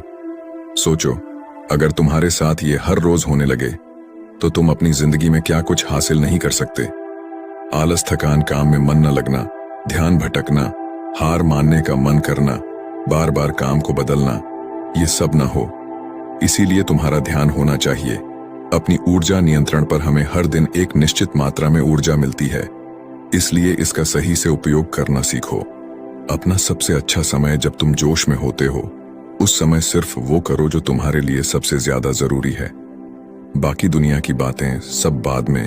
पहले दिन जिस काम को जितने समय में कर सकते थे, प्रयास करो अगली बार उसे और कम समय में कर सको, और कष्ट को झेलो। तुम्हारा शरीर और दिमाग एक समय के बाद उसे स्वीकार कर लेंगे। फिर एक दिन मजाक हो जाएगा। तुम्हारे लिए वो करना जिस लक्ष्य को तुम्हें पाना है, उसे पाने में अगर कोई चीज रोके या बाधा बने तो उसे छोड़ दो, उससे किनारा कर लो या टाल दो कि इसे बाद में करेंगे। जब हम ऊर्जावान, उत्साहित और एकाग्र महसूस कर रहे होते हैं, तब हम 10 घंटे के काम को 1 घंटे में ही पूरा कर सकते हैं। और अगर यही ऊर्जा और एकाग्रता तुम्हारे अंदर हमेशा बनी रहे तो तुम 10 साल के लक्ष्य को 10 महीने में भी पूरा कर सकते हो। दुनिया में जितने भी मजे बने हैं, कामयाब लोग इन सबको नजरअंदाज कर लेते हैं और वो मजा ढूंढते हैं अपने काम में। बड़े से बड़े कामयाब लोगों के पास में उन्होंने कितना लगातार एक ही काम को किया। इसकी कहानी होती है ना कि कितना उनको ज्ञान था। इसकी कहानी होती है, तुम किसी भी सफल इंसान को देख लो, उसके काम गिने जाते हैं, उसका ज्ञान नहीं। ज्ञान बहुत लोगों के पास होता है, लेकिन लगातार काम बहुत ही कम लोग कर पाते हैं। कहने का मतलब है कि ज्ञान के साथ मेहनत और अनुशासन बहुत जरूरी है। दुनिया में ज्यादातर इसी बात के उदाहरण मिलेंगे कि कम ध्यान रखने वाले अक्सर ज्यादा ज्ञान रखने वाले से आगे निकल जाते हैं, और इसकी वजह होती है निरंतरता, यानी लगातार प्रयास। कामयाबी न ज्ञान की मोहताज है, न तेज दिमाग की मोहताज है, न पैसों की, न जान पहचान की। यह कामयाबी गुलाम है लगातार प्रयास की। लगातार कर्म करते रहने की बात जानकारी या ज्ञान की नहीं है। ज्ञान तो पूरी दुनिया ले रही है। बात उस ज्ञान को दूसरों से ज्यादा बुद्धिमानी से उपयोग करने की है। 90% लोग तो अपने दिमाग में परे ज्ञान का इस्तेमाल ही नहीं कर रहे, सिर्फ ज्ञान लेकर बैठे हैं, कर कुछ नहीं रहे। दुनिया में सफल और अमीर वो लोग बने हैं जिन्होंने ज्ञान मिलने पर उस पर काम शुरू किया, ना कि वो लोग जो कि ज्ञानी हैं। मेहनत हमेशा एक बुद्धिमान इंसान को पीछे छोड़ देती है। जब बुद्धि वाला इंसान मेहनत नहीं करता, एक मूर्ख इंसान लगातार अपनी मेहनत और प्रयास से एक प्रतिभाशाली आलसी व्यक्ति को बड़ी ही आसानी से हरा सकता है। अफसोस की बड़ी कामयाबी के लिए ध्यान चाहिए, ज्ञान नहीं। ज्ञान तो ले सकते हैं, लेकिन भटके हुए मन को लगाना सबसे मुश्किल होता है। दूसरी चीज है अनुशासन और काम को समय पर करना। इस दुनिया में सबसे ज्यादा सपने काम को टालने की आदत ने मारे हैं। सबसे ज्यादा सपने आलस ने मारे हैं। इस टालने की आदत ने कि मैं कल करूंगा, बाद में करूंगा, इसे टालने की आदत ने न जाने कितने लोगों को बुढ़ापे में यह पछतावा करवाया है कि काश मैं एक कोशिश और कर लेता तो 10 साल के लक्ष्य को 10 महीने में प्राप्त करने के लिए कहने एकाग्रता और अनुशासन का होना बेहद जरूरी है। 7वां नियम, उत्तरदायित्व लो और जवाबदेह बनो। अपने काम की व्यक्तिगत जिम्मेदारी लो और उसके प्रति जवाबदेह रहो। किसी एक ऐसे इंसान को ढूंढो जिसके प्रति तुम जवाबदेह बन सको, जिससे अगर तुम किसी काम को करने का वादा करते हो तो वह तुमसे उस काम के पूरा होने या न होने पर प्रश्न कर सके और तुम्हें उसे उत्तर देना पड़े। ऐसे उत्तरदायित्व और जवाबदेही तुम्हें तुम्हारे लक्ष्य से भटकने नहीं देती और तुम्हें समय पर काम पूरा करने के लिए मजबूर करती है। वह व्यक्ति जिसके प्रति तुम जवाब दे रहे होगे, वह तुम्हारे माता पिता या गुरु कोई भी हो सकते हैं। 8वां नियम, लगातार सीखते रहना और नई चीजों को अपनाना। अगर तुम्हारा लक्ष्य बहुत बड़ा है तो ऐसा नहीं होगा कि तुमने लक्ष्य बनाया और वो तुम्हारी योजना अनुसार पूरा हो जाएगा। तुम रोज मेहनत करते रहोगे और आगे बढ़ते रहोगे, ऐसा नहीं होगा। रास्ते में कई सारे उतार चढ़ाव आते रहेंगे। कई बार तुम बहुत मेहनत करोगे, तुम्हें कुछ अच्छे परिणाम मिलेंगे। फिर तुम मेहनत करते रहोगे लेकिन तुम्हें परिणाम नहीं मिलेंगे। तुम नीचे आओगे, ऐसे ही फिर ऊपर जाओगे और ऐसे ही कई बार होता रहेगा। तब जाकर तुम्हारा दिमाग, तुम्हारा शरीर और तुम्हारा विश्वास ये चीज स्वीकार कर पाएंगे कि हाँ, मुश्किलों के बाद भी तुम बड़ी सफलता प्राप्त कर सकते हो। बात बहुत ही साधारण है, बदलाव प्रकृति का नियम है। इसलिए लगातार नया सीखते जाओ, अपने पुराने बेकार विश्वासों को तोड़ते जाओ और समय के अनुसार नई चीजों और नए तरीकों को अपनाते जाओ। इतना कहने के बाद बौद्ध भिक्षु ने अपनी बात समाप्त की। अब उस युवक को समझ आ चुका था कि उसे जल्दी सफलता हासिल करने के लिए क्या क्या करना है। उसने इस जानकारी के लिए बौद्ध भिक्षु का धन्यवाद किया और वहां से चला गया। तो दोस्तों, उम्मीद है इस वीडियो से आपको काफी कुछ। दोस्तों, जब हमारा मस्तिष्क अच्छे तरीके से काम करता है तो ही हम अच्छा सोच पाते हैं और जीवन में अच्छे अच्छे बदलाव भी ला पाते हैं। और जीवन में अगर आपको बड़े फैसले लेने हैं, मुश्किल हालातों से निपटना होता है, तो हमें मानसिक रूप से मजबूत होना बहुत ज्यादा जरूरी होता है। जरूरी नहीं कि आपकी जिंदगी में हर पल अच्छा ही होता रहे और आप तभी खुश रहें।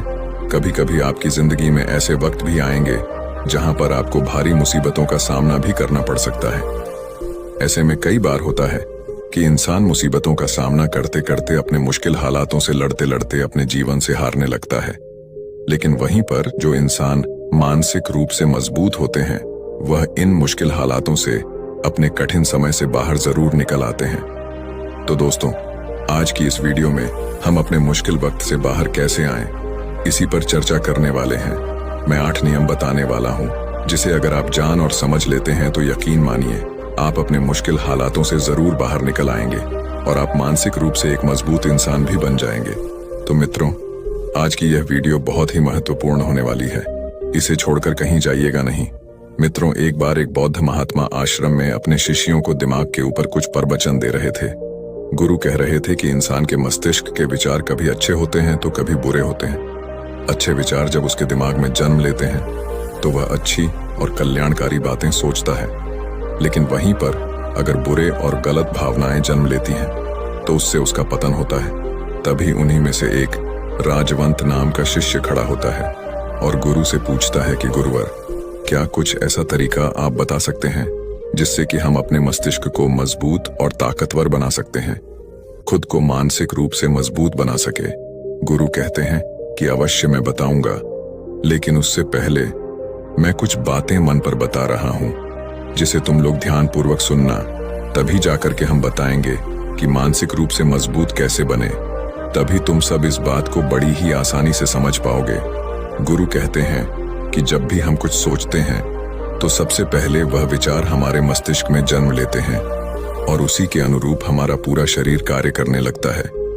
मान लो कि आप कुछ दुख भरी बातें सोचते हैं तो आप बिल्कुल शिथिल होते चले जाते हैं, आपके शरीर की ऊर्जा कम होने लगती है।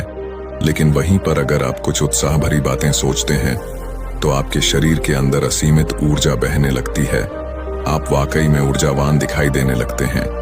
आप ये अनुभव खुद कर पाएंगे कि जब आप खुशी होते हैं तो आपके शरीर के अंदर बहुत ऊर्जा आ जाती है, आपका रोम रोम खिल उठता है। ऐसा इसलिए हुआ क्योंकि आपने अपने दिमाग में कुछ जोश भरी बातें सोची। शरीर तो वही है आपका, लेकिन जब आप दुखी होते हैं तो आपका शरीर बिल्कुल ऊर्जा विहीन हो जाता है। लेकिन जब आपके विचार जोश भरे वाले होते हैं तो आपका शरीर खिल उठता है। यानी हमारा शरीर किस तरीके से काम करेगा, यह सब हमारे मस्तिष्क में उत्पन्न हो रहे विचारों पर निर्भर करता है। अब तुम सबको मेरी बातें बहुत ही अच्छे तरीके से समझ में आएंगी। अब हम बताने जा रहे हैं कि मानसिक रूप से हम मजबूत कैसे बने। गुरु कहते हैं कि मैं तुम सबको 8 तरीका बताऊंगा। अगर आप उन 8 तरीकों को अपने दिमाग में लाते हैं, वैसा ही सोचते हैं, तो यकीन मानिए आपका शरीर भी वैसा ही काम करने लगेगा। जैसा कि मैं पहले बता चुका हूं कि जब आप दुखी होते हैं तो आपका शरीर ऊर्जा विहीन होने लगता है, लेकिन जब आप खुश होते हैं, आपके दिमाग में अच्छा विचार आया और आप खुश हो गए, तो आपके शरीर में अच्छी ऊर्जा बहने लगती है। इसका मतलब यह है कि अगर हम वह 8 तरीका जान लें और वही हम अपने दिमाग में सोचे तो हमारा शरीर भी ऊर्जा और जोश से भर जाएगा, अर्थात हम मानसिक रूप से मजबूत बन जाएंगे। और वास्तव में जब आप मानसिक रूप से मजबूत बन जाएंगे तो आप मुश्किल हालातों का सामना बड़ी ही आसानी से कर लेंगे। गुरु कहते हैं कि शिष्यों, मानसिक रूप से मजबूत बनने का पहला नियम है, जो हो चुका है उसकी परवाह करना छोड़ दो। गुरु कहते हैं कि शिष्यों, मुझे यह बताओ कि सूर्य किस दिशा में उगता है। तो सभी शिष्यों ने एक साथ जवाब दिया कि गुरुजी, सूर्य पूर्व दिशा से निकलता है। फिर गुरुजी ने कहा कि अगर मैं यह कहूं कि सूर्य पश्चिम दिशा से निकले तो क्या वह निकलेगा? सभी शिष्य कहते हैं कि बिल्कुल नहीं गुरुवर, सूर्य तो पूर्व दिशा से ही निकलेगा, हम उसके स्थान को, उसके जगह को बदल नहीं सकते हैं। फिर गुरु कहते हैं कि मान लो बारिश का मौसम है और अगर मैं यह बोलूं कि बारिश बंद हो जाए तो क्या हमारे बोलने से बारिश बंद हो जाएगी? शिष्य कहते हैं कि नहीं गुरुवर, वह तो मौसम में बदलाव की वजह से होगा, जब मौसम में बदलाव होगा तो बारिश बंद हो जाएगी। फिर गुरुजी कहते हैं कि अगर मैं तुम लोगों से यह कहूं कि ठंडी के मौसम में गर्मी पड़ने लगे तो ऐसा होने वाला तो नहीं है। शिष्य कहते हैं गुरुवर, आप ठीक कह रहे हैं, ये कभी नहीं हो सकता कि ठंडी के मौसम में गर्मी पड़े और गर्मी के मौसम में ठंडी पड़ने लगे। ये मौसम तो प्रकृति पर निर्भर करता है, जो कि हमारे बस में नहीं है। फिर गुरु कहते हैं कि ठीक उसी प्रकार अगर जो चीज हमारे वश में नहीं होती है या जो बातें, घटनाएं बीत चुकी हैं, अगर हम उन घटनाओं को लेकर के बार बार परेशान होते रहेंगे या उसकी बहुत ज्यादा परवाह करेंगे तो क्या हम भूतकाल की घटनाओं को बदल सकते हैं? शिष्य कहते हैं कि नहीं गुरुवर। फिर गुरु कहते हैं कि अगर तुम उन बीती घटनाओं को लेकर के बार बार चिंता में रहोगे और उस चीज की परवाह करोगे तो तुम परेशान होते चले जाओगे।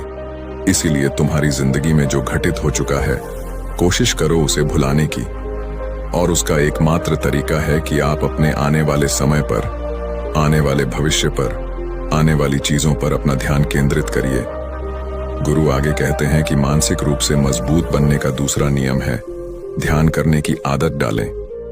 गुरु कहते हैं कि गौतम बुद्ध जब सत्य की खोज में निकल पड़े थे तो उन्होंने बहुत सारे उपाय किए, बहुत सारे कर्म कांड किए, लेकिन उन कर्म कांडों की वजह से उन्हें बहुत ज्यादा कुछ हासिल नहीं हुआ और उनका शरीर दुबला पतला होता चला गया। लेकिन वह सत्य की खोज करने में असमर्थ रहे। उनके गुरुओं ने उन्हें बहुत सारे कर्म कांड, उपाय बताए, लेकिन उन कर्म कांड का कोई मतलब नहीं हुआ।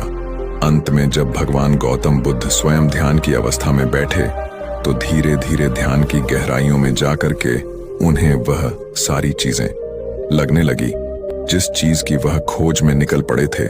ध्यान के जरिए वह अपने सभी विचारों पर विजय पा लिए। उन्होंने पापी मार्ग को पराजित किया, काम वासना पर विजय पाई, अपनी हर एक भावना पर वह विजय पा लिए। और यह सब तभी हुआ जब वे ध्यान की गहरी अवस्था में बैठे और कई दिनों तक ऐसे ही बैठे रहे। ध्यान करने से हमारा मन और मस्तिष्क बहुत ही शांत हो जाता है, जिसे कि अगर हम किसी वस्तु पर या किसी के बारे में या किसी चीज के बारे में जब विचार करते हैं तो हमारा पूरा ध्यान उसी पर केंद्रित रहता है। हमारा दिमाग ज्यादा इधर उधर भागता नहीं है और हम चीजों को बहुत ही अच्छे तरीके से समझ पाते हैं। ध्यान ही एक ऐसा तरीका है जो आपको हर तरीके से आपके दिमाग को मजबूत बनाता है। बौद्ध भिक्षु अगर किसी बात पर ज्यादा जोर देते हैं तो वह ध्यान की प्रक्रिया पर ध्यान में कई घंटे तक बैठे रहते हैं, जिससे उनका दिमाग बहुत ही शांत रहता है, उनका मन बहुत ही शांत रहता है। और जिसका मन शांत रहता है वही किसी भी चीज पर अच्छी तरीके से विचार कर सकता है, अर्थात वह मन और मस्तिष्क दोनों से मजबूत होता चला जाता है। ध्यान करने से आपकी सारी वासनाएं आपके नियंत्रण में रहेंगी। आप अपनी इच्छा अनुसार अपनी वासना को अपने वश में किए रहेंगे। गुरु आगे कहते हैं कि मानसिक रूप से मजबूत बनने का तीसरा नियम है, बहुत ज्यादा किसी से उम्मीद मत रखना। गुरु ने कहा कि तुम सब अपनी मर्जी से जन्म लिए हो, अपनी मर्जी से ही गर्भ का चुनाव किए हो, लेकिन इंसान जन्म लेने के बाद वह यह सब भूल जाता है कि उसे क्या करना था, क्या नहीं, वह किस लिए जन्म लिया था। और जन्म लेने के बाद वह तमाम तरह की वासनाओं से ग्रसित हो जाता है। इस संसार की मोह माया में वह बहुत ज्यादा परेशान हो जाता है। वह खुद को जान ही नहीं पाता, वह खुद को भूल जाता है। और यही वजह रहती है कि वह तरह तरह के लोगों से अपनी बहुत ज्यादा उम्मीदें लगा बैठता है। उम्मीदें दुख का कारण बनती हैं। जिस भी व्यक्ति वस्तु से आपकी उम्मीदें ज्यादा बढ़ जाएंगी, आने वाले समय में सबसे ज्यादा दुख आपको उसी से मिलने वाला है। क्योंकि उम्मीद पर होती है, दुख भी वहीं पर होता है। क्योंकि आप किसी से बहुत ज्यादा उम्मीद लगा लिए और वह व्यक्ति आपकी उम्मीदों पर खरा नहीं उतरा, तो सबसे ज्यादा दुख आपको उसी से होने वाला है। क्योंकि जब उम्मीद टूटती है तो दुख बहुत ज्यादा होता है। इसलिए इस संसारिक, इस भौतिक जीवन में बहुत ज्यादा उम्मीद और बहुत ज्यादा मोह किसी भी व्यक्ति से मत करना। तभी एक शिष्य उठ खड़ा होता है और कहता है कि हे गुरुवर, हम बिना उम्मीद से, बिना आशा से कैसे जी सकते हैं। हम सबके मन में रहता है कि मुझे यह चीज करनी है, मुझे वह चीज करनी है, मुझे जीवन में ऊंचाइयों को हासिल करना है।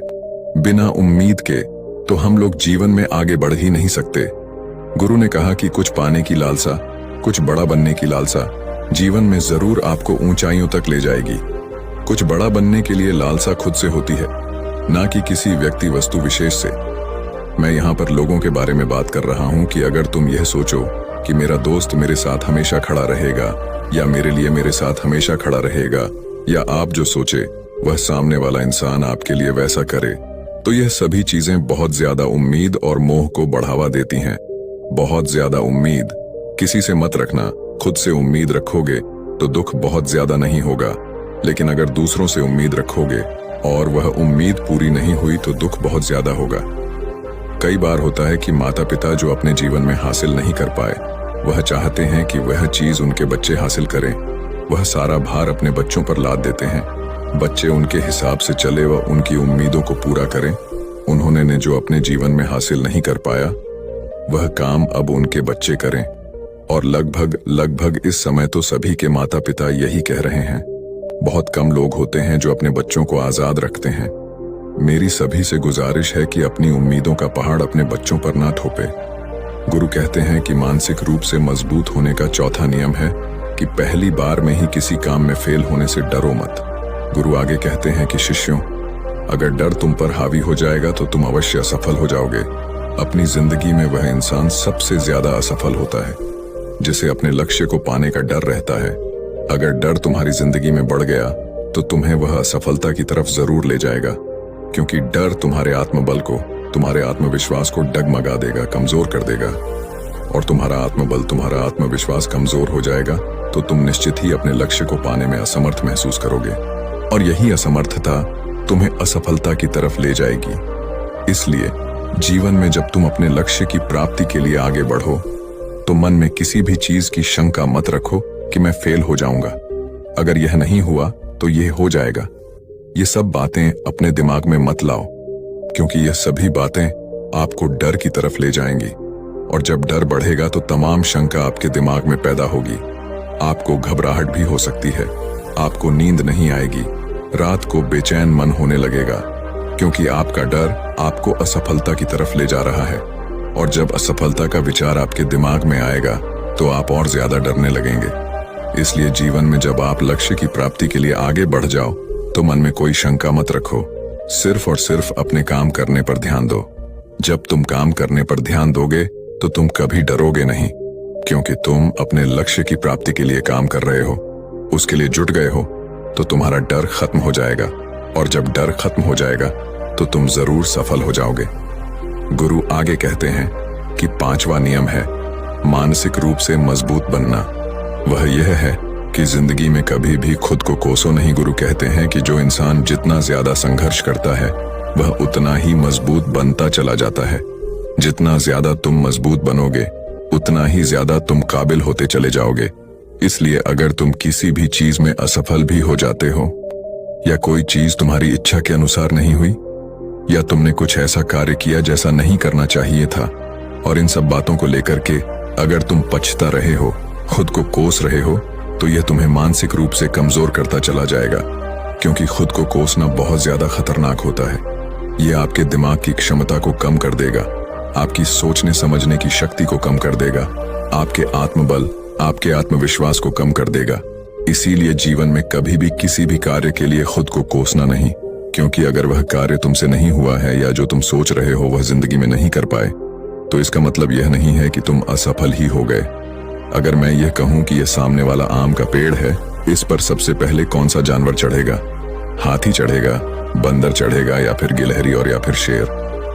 तो सभी शिष्यों ने कहा कि गुरुवर, इस पर तो गिलहरी और बंदर सबसे पहले चढ़ जाएंगे। तभी फिर गुरु कहते हैं कि तो अगर ये हाथी सोचे कि मैं इस पेड़ पर नहीं चढ़ पाया, अगर वह खुद को कोसने लगे तो क्या यह सही है? शिष्य ने कहा कि गुरुवर, यह तो गलत बात है, क्योंकि हाथी तो कभी भी पेड़ पर चढ़ ही नहीं सकता। हाथी तो पेड़ पर चढ़ने के लिए बना ही नहीं है। गुरु कहते हैं कि ठीक इसी प्रकार हर एक व्यक्ति का काम करने की कला का, दिमाग का अलग अलग महत्व होता है। कोई किसी कार्य में माहिर होता है तो कोई किसी कार्य में। बस हमें इसी को समझने की जरूरत होती है। जरूरी नहीं कि दुनिया के लोग जैसा कर रहे हैं तो तुम भी वैसा करो। तुम अपनी प्रतिभा के हिसाब से कार्य को करो। अगर तुम अपनी प्रतिभा के हिसाब से करोगे तो तुम उसमें जरूर सफल होगे। गुरु आगे कहते हैं कि मानसिक रूप से मजबूत बनने का छठा नियम है, अपनी ऊर्जा को व्यर्थ में बर्बाद मत करो। गुरु कहते हैं कि तुम सबके अंदर अभी बहुत ऊर्जा है। कभी भी अपनी ऊर्जा को गलत कार्यों में, गलत लोगों पर बर्बाद मत करना, क्योंकि अगर तुम अपनी ऊर्जा को बर्बाद करोगे तो वह तुम्हें बर्बादी की तरफ ले जाएगी। इसलिए अपनी ऊर्जा को अपने लक्ष्य में लगाओ, क्योंकि अभी तुम सबके पास बहुत ज्यादा ऊर्जा है। अगर तुम सब पूरी ऊर्जा के साथ अपने लक्ष्य पर जुड़ जाओगे तो तुम जरूर सफल हो जाओगे।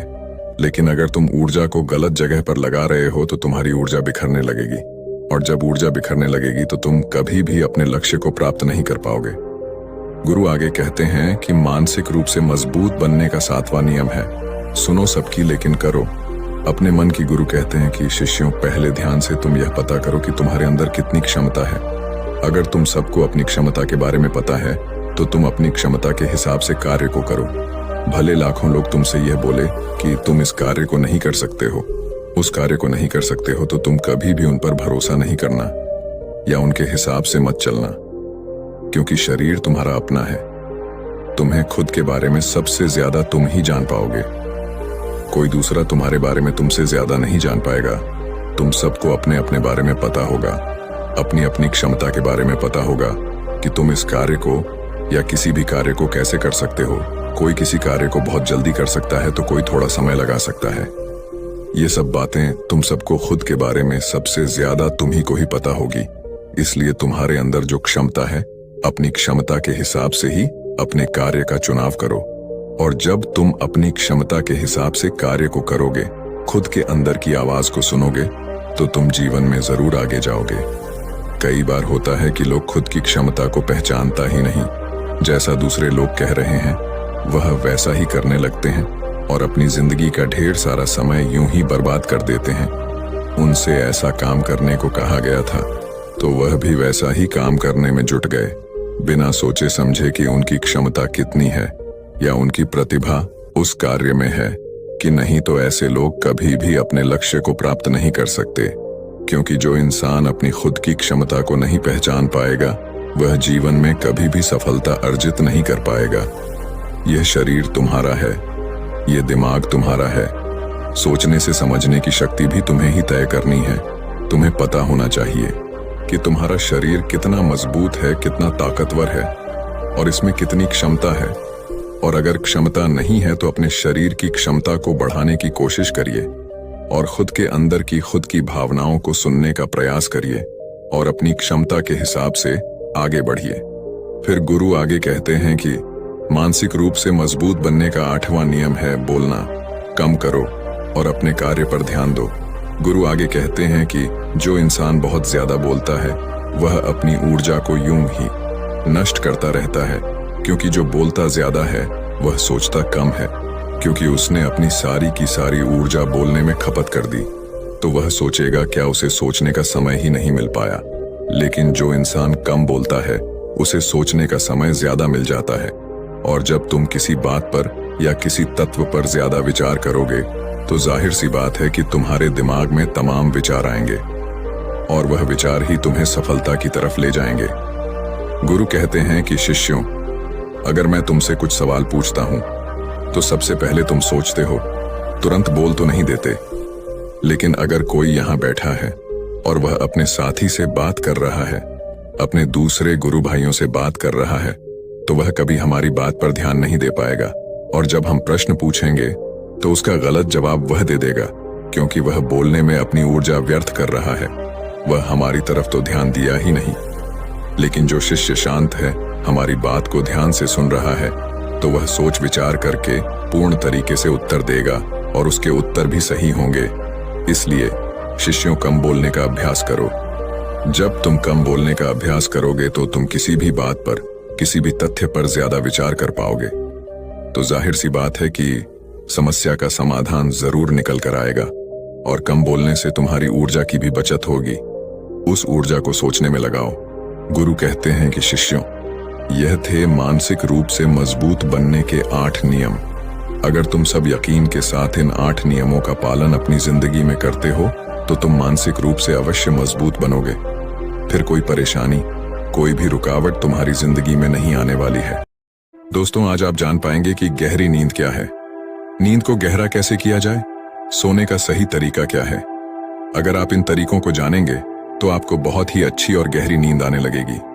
फिर आप काफी हद तक चिंता मुक्त रहेंगे और जल्दी बीमार भी नहीं पड़ेंगे। और अगर आपको नींद नहीं आती है तो यह वीडियो आपके लिए बहुत ही महत्वपूर्ण साबित होने वाली है। और वीडियो के अंत में आपको एक अच्छी और गहरी नींद के लिए छोटे छोटे उपाय बताए जाएंगे। तो आइए एक कहानी के माध्यम से शुरू करते हैं।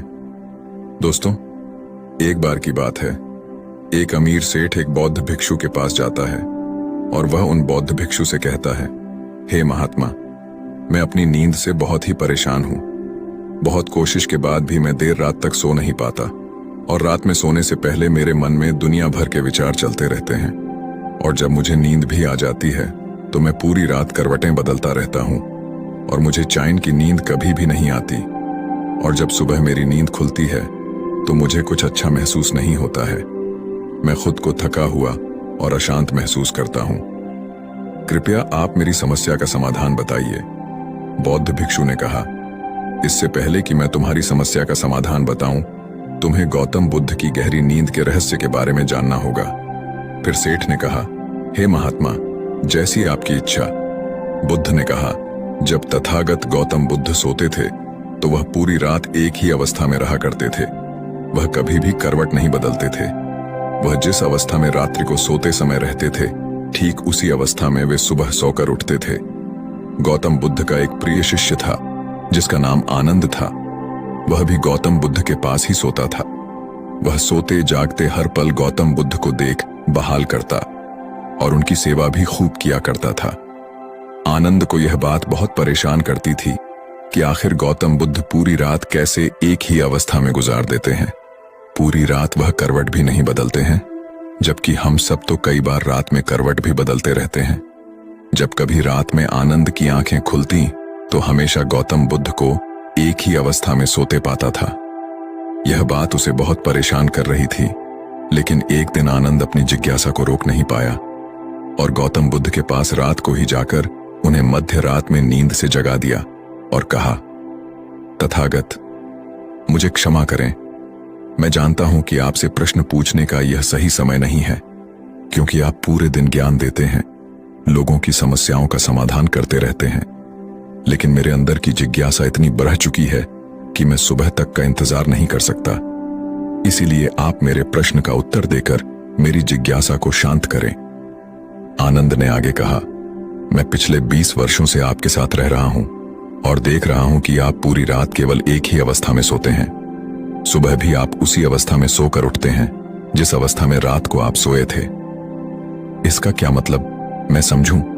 या तो आप गहरी नींद में सोते हैं या फिर आप कभी सोते ही नहीं हैं। गौतम बुद्ध आनंद की तरफ देखकर मुस्कुराते हैं और कहते हैं, मैंने अपने लिए सोने की सबसे अच्छी अवस्था को खोज लिया है। अब सोते समय मुझे हिलने डुलने की आवश्यकता नहीं पड़ती है। मैं नींद की अवस्था में भी जागृत रहता हूं, जबकि मेरा शरीर सो जाता है। प्रश्न यह नहीं है नींद की अवस्था में भी शरीर हिलता है कि नहीं, शरीर क्यों एक स्थिर अवस्था में रह नहीं पाता। इसका असली कारण है मन। ये मन ही है जो कि शांत और स्थिर नहीं रह पाता, और यही कारण है कि नींद की अवस्था में भी हम अपने शरीर को हिलाते रहते हैं। लेकिन मैं इन सब चीजों से परे आ चुका हूं। अब मेरे अंदर मन जैसा कुछ बचा ही नहीं है। जब मैं सोने जाता हूं तो मेरा शरीर बस एक मृत शरीर की भांति हो जाता है। मन में जैसे कुछ भी बचता नहीं है। मेरे अंदर कुछ भी विचार नहीं चलते रहते हैं। गौतम बुद्ध कहते हैं, आनंद, क्या तुमने कभी मृत शरीर को अपनी अवस्था बदलते हुए देखा है? यह तो केवल हमारा मन ही है, क्योंकि हमारी गहरी नींद की अवस्था में भी यह सब काम करवाता रहता है। एक बार मन स्थिर हो जाए, मन हमारा शांत हो जाए, तब तुम्हारा शरीर एक गहरी नींद की अवस्था में चला जाएगा। कहानी खत्म करने के बाद बौद्ध भिक्षु ने उस सेठ से कहा, एक जागृत इंसान नहीं केवल अपने शरीर को पूरी जागरूकता के साथ देखेगा, बल्कि वह अपने मन को भी जागरूकता के साथ देखता रहता है। एक जागृत सामान्य आदमी की तरह नहीं होती। जब एक सामान्य आदमी सोता है तो वह अचेतन हो जाता है, लेकिन जब एक बुद्ध व्यक्ति सोता है तो वह जागरूकता के साथ सोता है। जैसे सुबह आंखें खुली होती हैं, वैसे ही व्यक्ति की नींद में भी होती है। इसलिए ऐसा कहा जाता है कि वह व्यक्ति कभी सोते ही नहीं है। जब इंसान सोने जाता है तो उसे नहीं पता चलता कि वो कब सो जाता है, लेकिन यह तुम जागने और सोने के बीच के छोटे से तरल में जागृत रह पाए तो कुछ गठित होगा जो तुम्हें जागरूकता के और करीब लाता जाएगा। यह सोचकर सेठ ने कहा कि महात्मा जी, आपकी बातें मुझे कुछ समझ में नहीं आ रही हैं। कृपया कर आप मुझे आसान शब्दों में समझाएं, ताकि मुझे गहरी नींद का रहस्य पता चल जाए और मैं आसानी से हर रात को एक गहरी नींद ले सकूं और चिंता मुक्त होकर समझ सकूं। इस बात पर वे बौद्ध भिक्षु कहते हैं, देर रात तक जागने और आसानी से गहरी नींद न आने के 5 प्रमुख कारण हैं। पहला कारण है बिस्तर पर सोने के अलावा भी अन्य काम करना। जैसे कि बहुत से लोगों की आदत होती है कि वह बिस्तर पर ही खाना खा लेते हैं, बिस्तर पर ही पढ़ाई करने बैठ जाते हैं और ऐसे ही बहुत से काम वह अपने शयन कक्ष में ही करते रहते हैं। शयन कक्ष का उपयोग लोग सोने के अलावा भी अन्य कामों के लिए भी प्रयोग में लाते, जिससे हमारे मस्तिष्क में शयन कक्ष का एक निश्चित अर्थ ही नहीं रह जाता। इसलिए जब हम बिस्तर पर सोने जाते हैं तो हमारा मन इस बात को स्वीकार नहीं कर पाता कि अब हमें सोना है, क्योंकि आपने उसकी उसी जगह पर अन्य कामों को करने की आदत डाल दी है। आज के समय की बात करें तो कुछ लोग बिस्तर पर ही अपने ऑफिस का काम भी करने लग जाते हैं। गेम खेलना, मोबाइल में कुछ देखना, सोने के बिस्तर पर ही टेलीविजन को देखना, यह सब काम लोग अपने सोने के स्थान पर ही करने लग जाते हैं और अपना अधिकतर समय वहीं गुजार देते हैं, जिसकी वजह से हमारा मन इसे स्वीकार ही नहीं कर पाता कि यह सोने की जगह है और मुझे यहाँ सोना है। और यही वजह है कि हमारा मन इसे स्वीकार नहीं कर पाता और जब हम सोने जाते हैं तो हमें नींद ही नहीं आती है, और अगर आती भी है तो काफी देर बाद। और इसके साथ साथ हमारे दिमाग में तमाम तरह के सपने आते रहते हैं जो कि हमें सही ऐसी गहरी नींद में सोने नहीं देते। और यही कारण है कि जब हम सोने जाते हैं तो हमें घंटों रात तक नींद नहीं आती है। बौद्ध भिक्षु ने आगे कहा, इस आश्रम में जितने भी भिक्षुक रह रहे हैं, सबकी अपनी अपनी सोने की जगह है। जब ये लोग अपनी सोने की जगह पर जाते हैं तो वहां पर सिर्फ वे सोने का काम करते हैं, वह सिर्फ सोते हैं। इस वजह से यहाँ पर सबको गहरी नींद आ जाती है और सुबह जब वे सोकर उठते हैं तो बहुत ही अच्छा अनुभव करते हैं, बहुत ही शांति का अनुभव करते हैं। इसलिए जब भी तुम सोने जाओ तो अपनी एक सोने की जगह निर्धारित करो, वहां पर सिर्फ और सिर्फ तुम सोने का काम करो, कुछ भी और तुम्हें वहां करने की जरूरत नहीं है। तभी तुम्हें एक गहरी नींद प्राप्त हो सकती है। बौद्ध भिक्षु ने कहा, गहरी नींद न आने का दूसरा कारण है सोने की एक निश्चित समय का निर्धारित न होना। लोग इतने ज्यादा अपने कामों में व्यस्त रहते हैं कि वह अपने सोने के सही समय को निर्धारित ही नहीं कर पाते हैं। जब मन में आया सो लिए और जब मन में आया जाग लिए। इस वजह से उनको गहरी नींद प्राप्त नहीं हो पाती है। आजकल तो लोगों की जिंदगी इतनी ज्यादा व्यस्त हो गई है कि वे ऑफिस का काम देर रात तक करते रहते हैं, अपने सोने का समय निर्धारित ही नहीं कर पाते, जिससे उनका सोने का क्रम बिगड़ जाता है और फिर उन्हें गहरी नींद भी नहीं आती है। फिर वह बौद्ध भिक्षु उस सेठ से कहते हैं, इसीलिए जब तुम सोने जाओ तो सबसे पहले खुद को खाली कर लो, खुद के मन को खाली कर लो, अपना एक समय निर्धारित करो। उस समय तुम कोई भी कार्य मत करो और अपना सोने का समय निर्धारित करो ताकि तुम्हें समय समय पर नींद आ जाए। बौद्ध भिक्षु ने आगे कहा, नींद ना आने का तीसरा कारण है चिंता में सो जाना।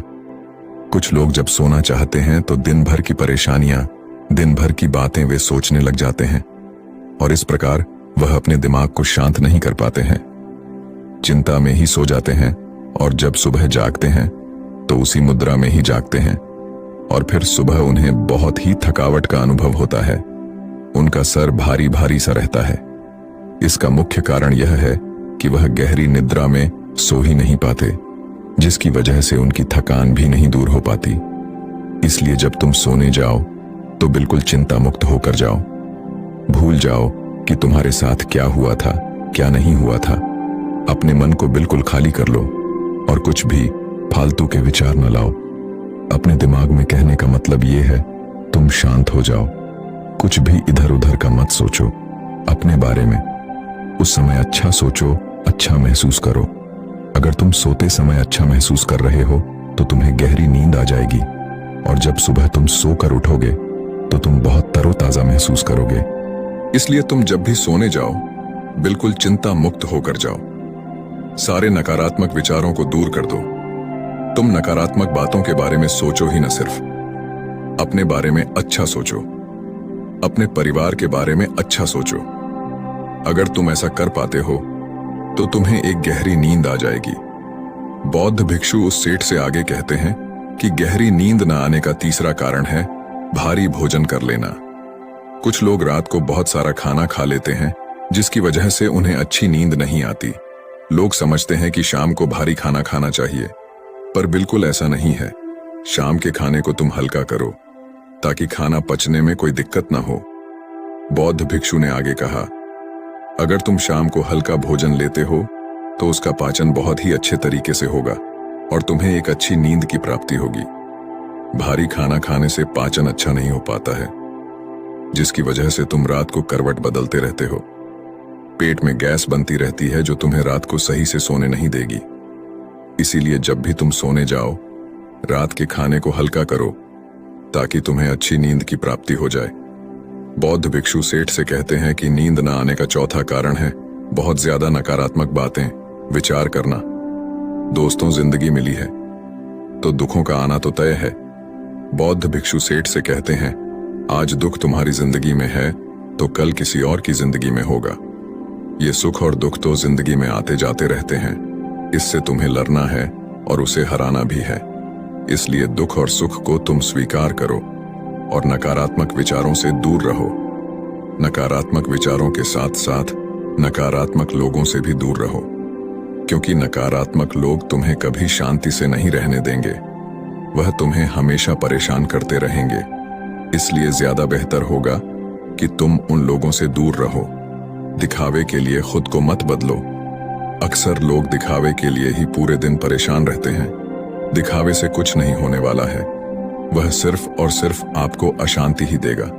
इसलिए जो है आपके पास उसी में खुश रहो और इस प्रकृति को धन्यवाद दो कि जो भी तुम्हारे पास है वह काफी है और उसी में आनंद प्राप्त करने की कोशिश करो। वरना यह छोटी सी जिंदगी है, इन्हीं सब में कब बीत जाएगी ये तुम्हें पता भी नहीं चल पाएगा। सुख और शांति की खोज में भटकते भटकते तुम्हारा पूरा जीवन निकल जाएगा। इसलिए जो कुछ भी है तुम उसी में खुश रहने की कोशिश करो, उसी में आनंद प्राप्त करने की कोशिश करो। असली सुख और शांति मन को शांत करने में ही है। जितना भी आपके पास है उसी का आनंद उठाओ, तब तुम अपनी जिंदगी को बहुत ही बेहतर तरीके से जी सकोगे और तुम्हारा मन शांति की खोज। किसी ने क्या खूब कहा है कि जिंदगी को बदलने का कोई रिमोट कंट्रोल नहीं होता। अगर आपको अपनी जिंदगी बदलनी है तो उठो, जागो।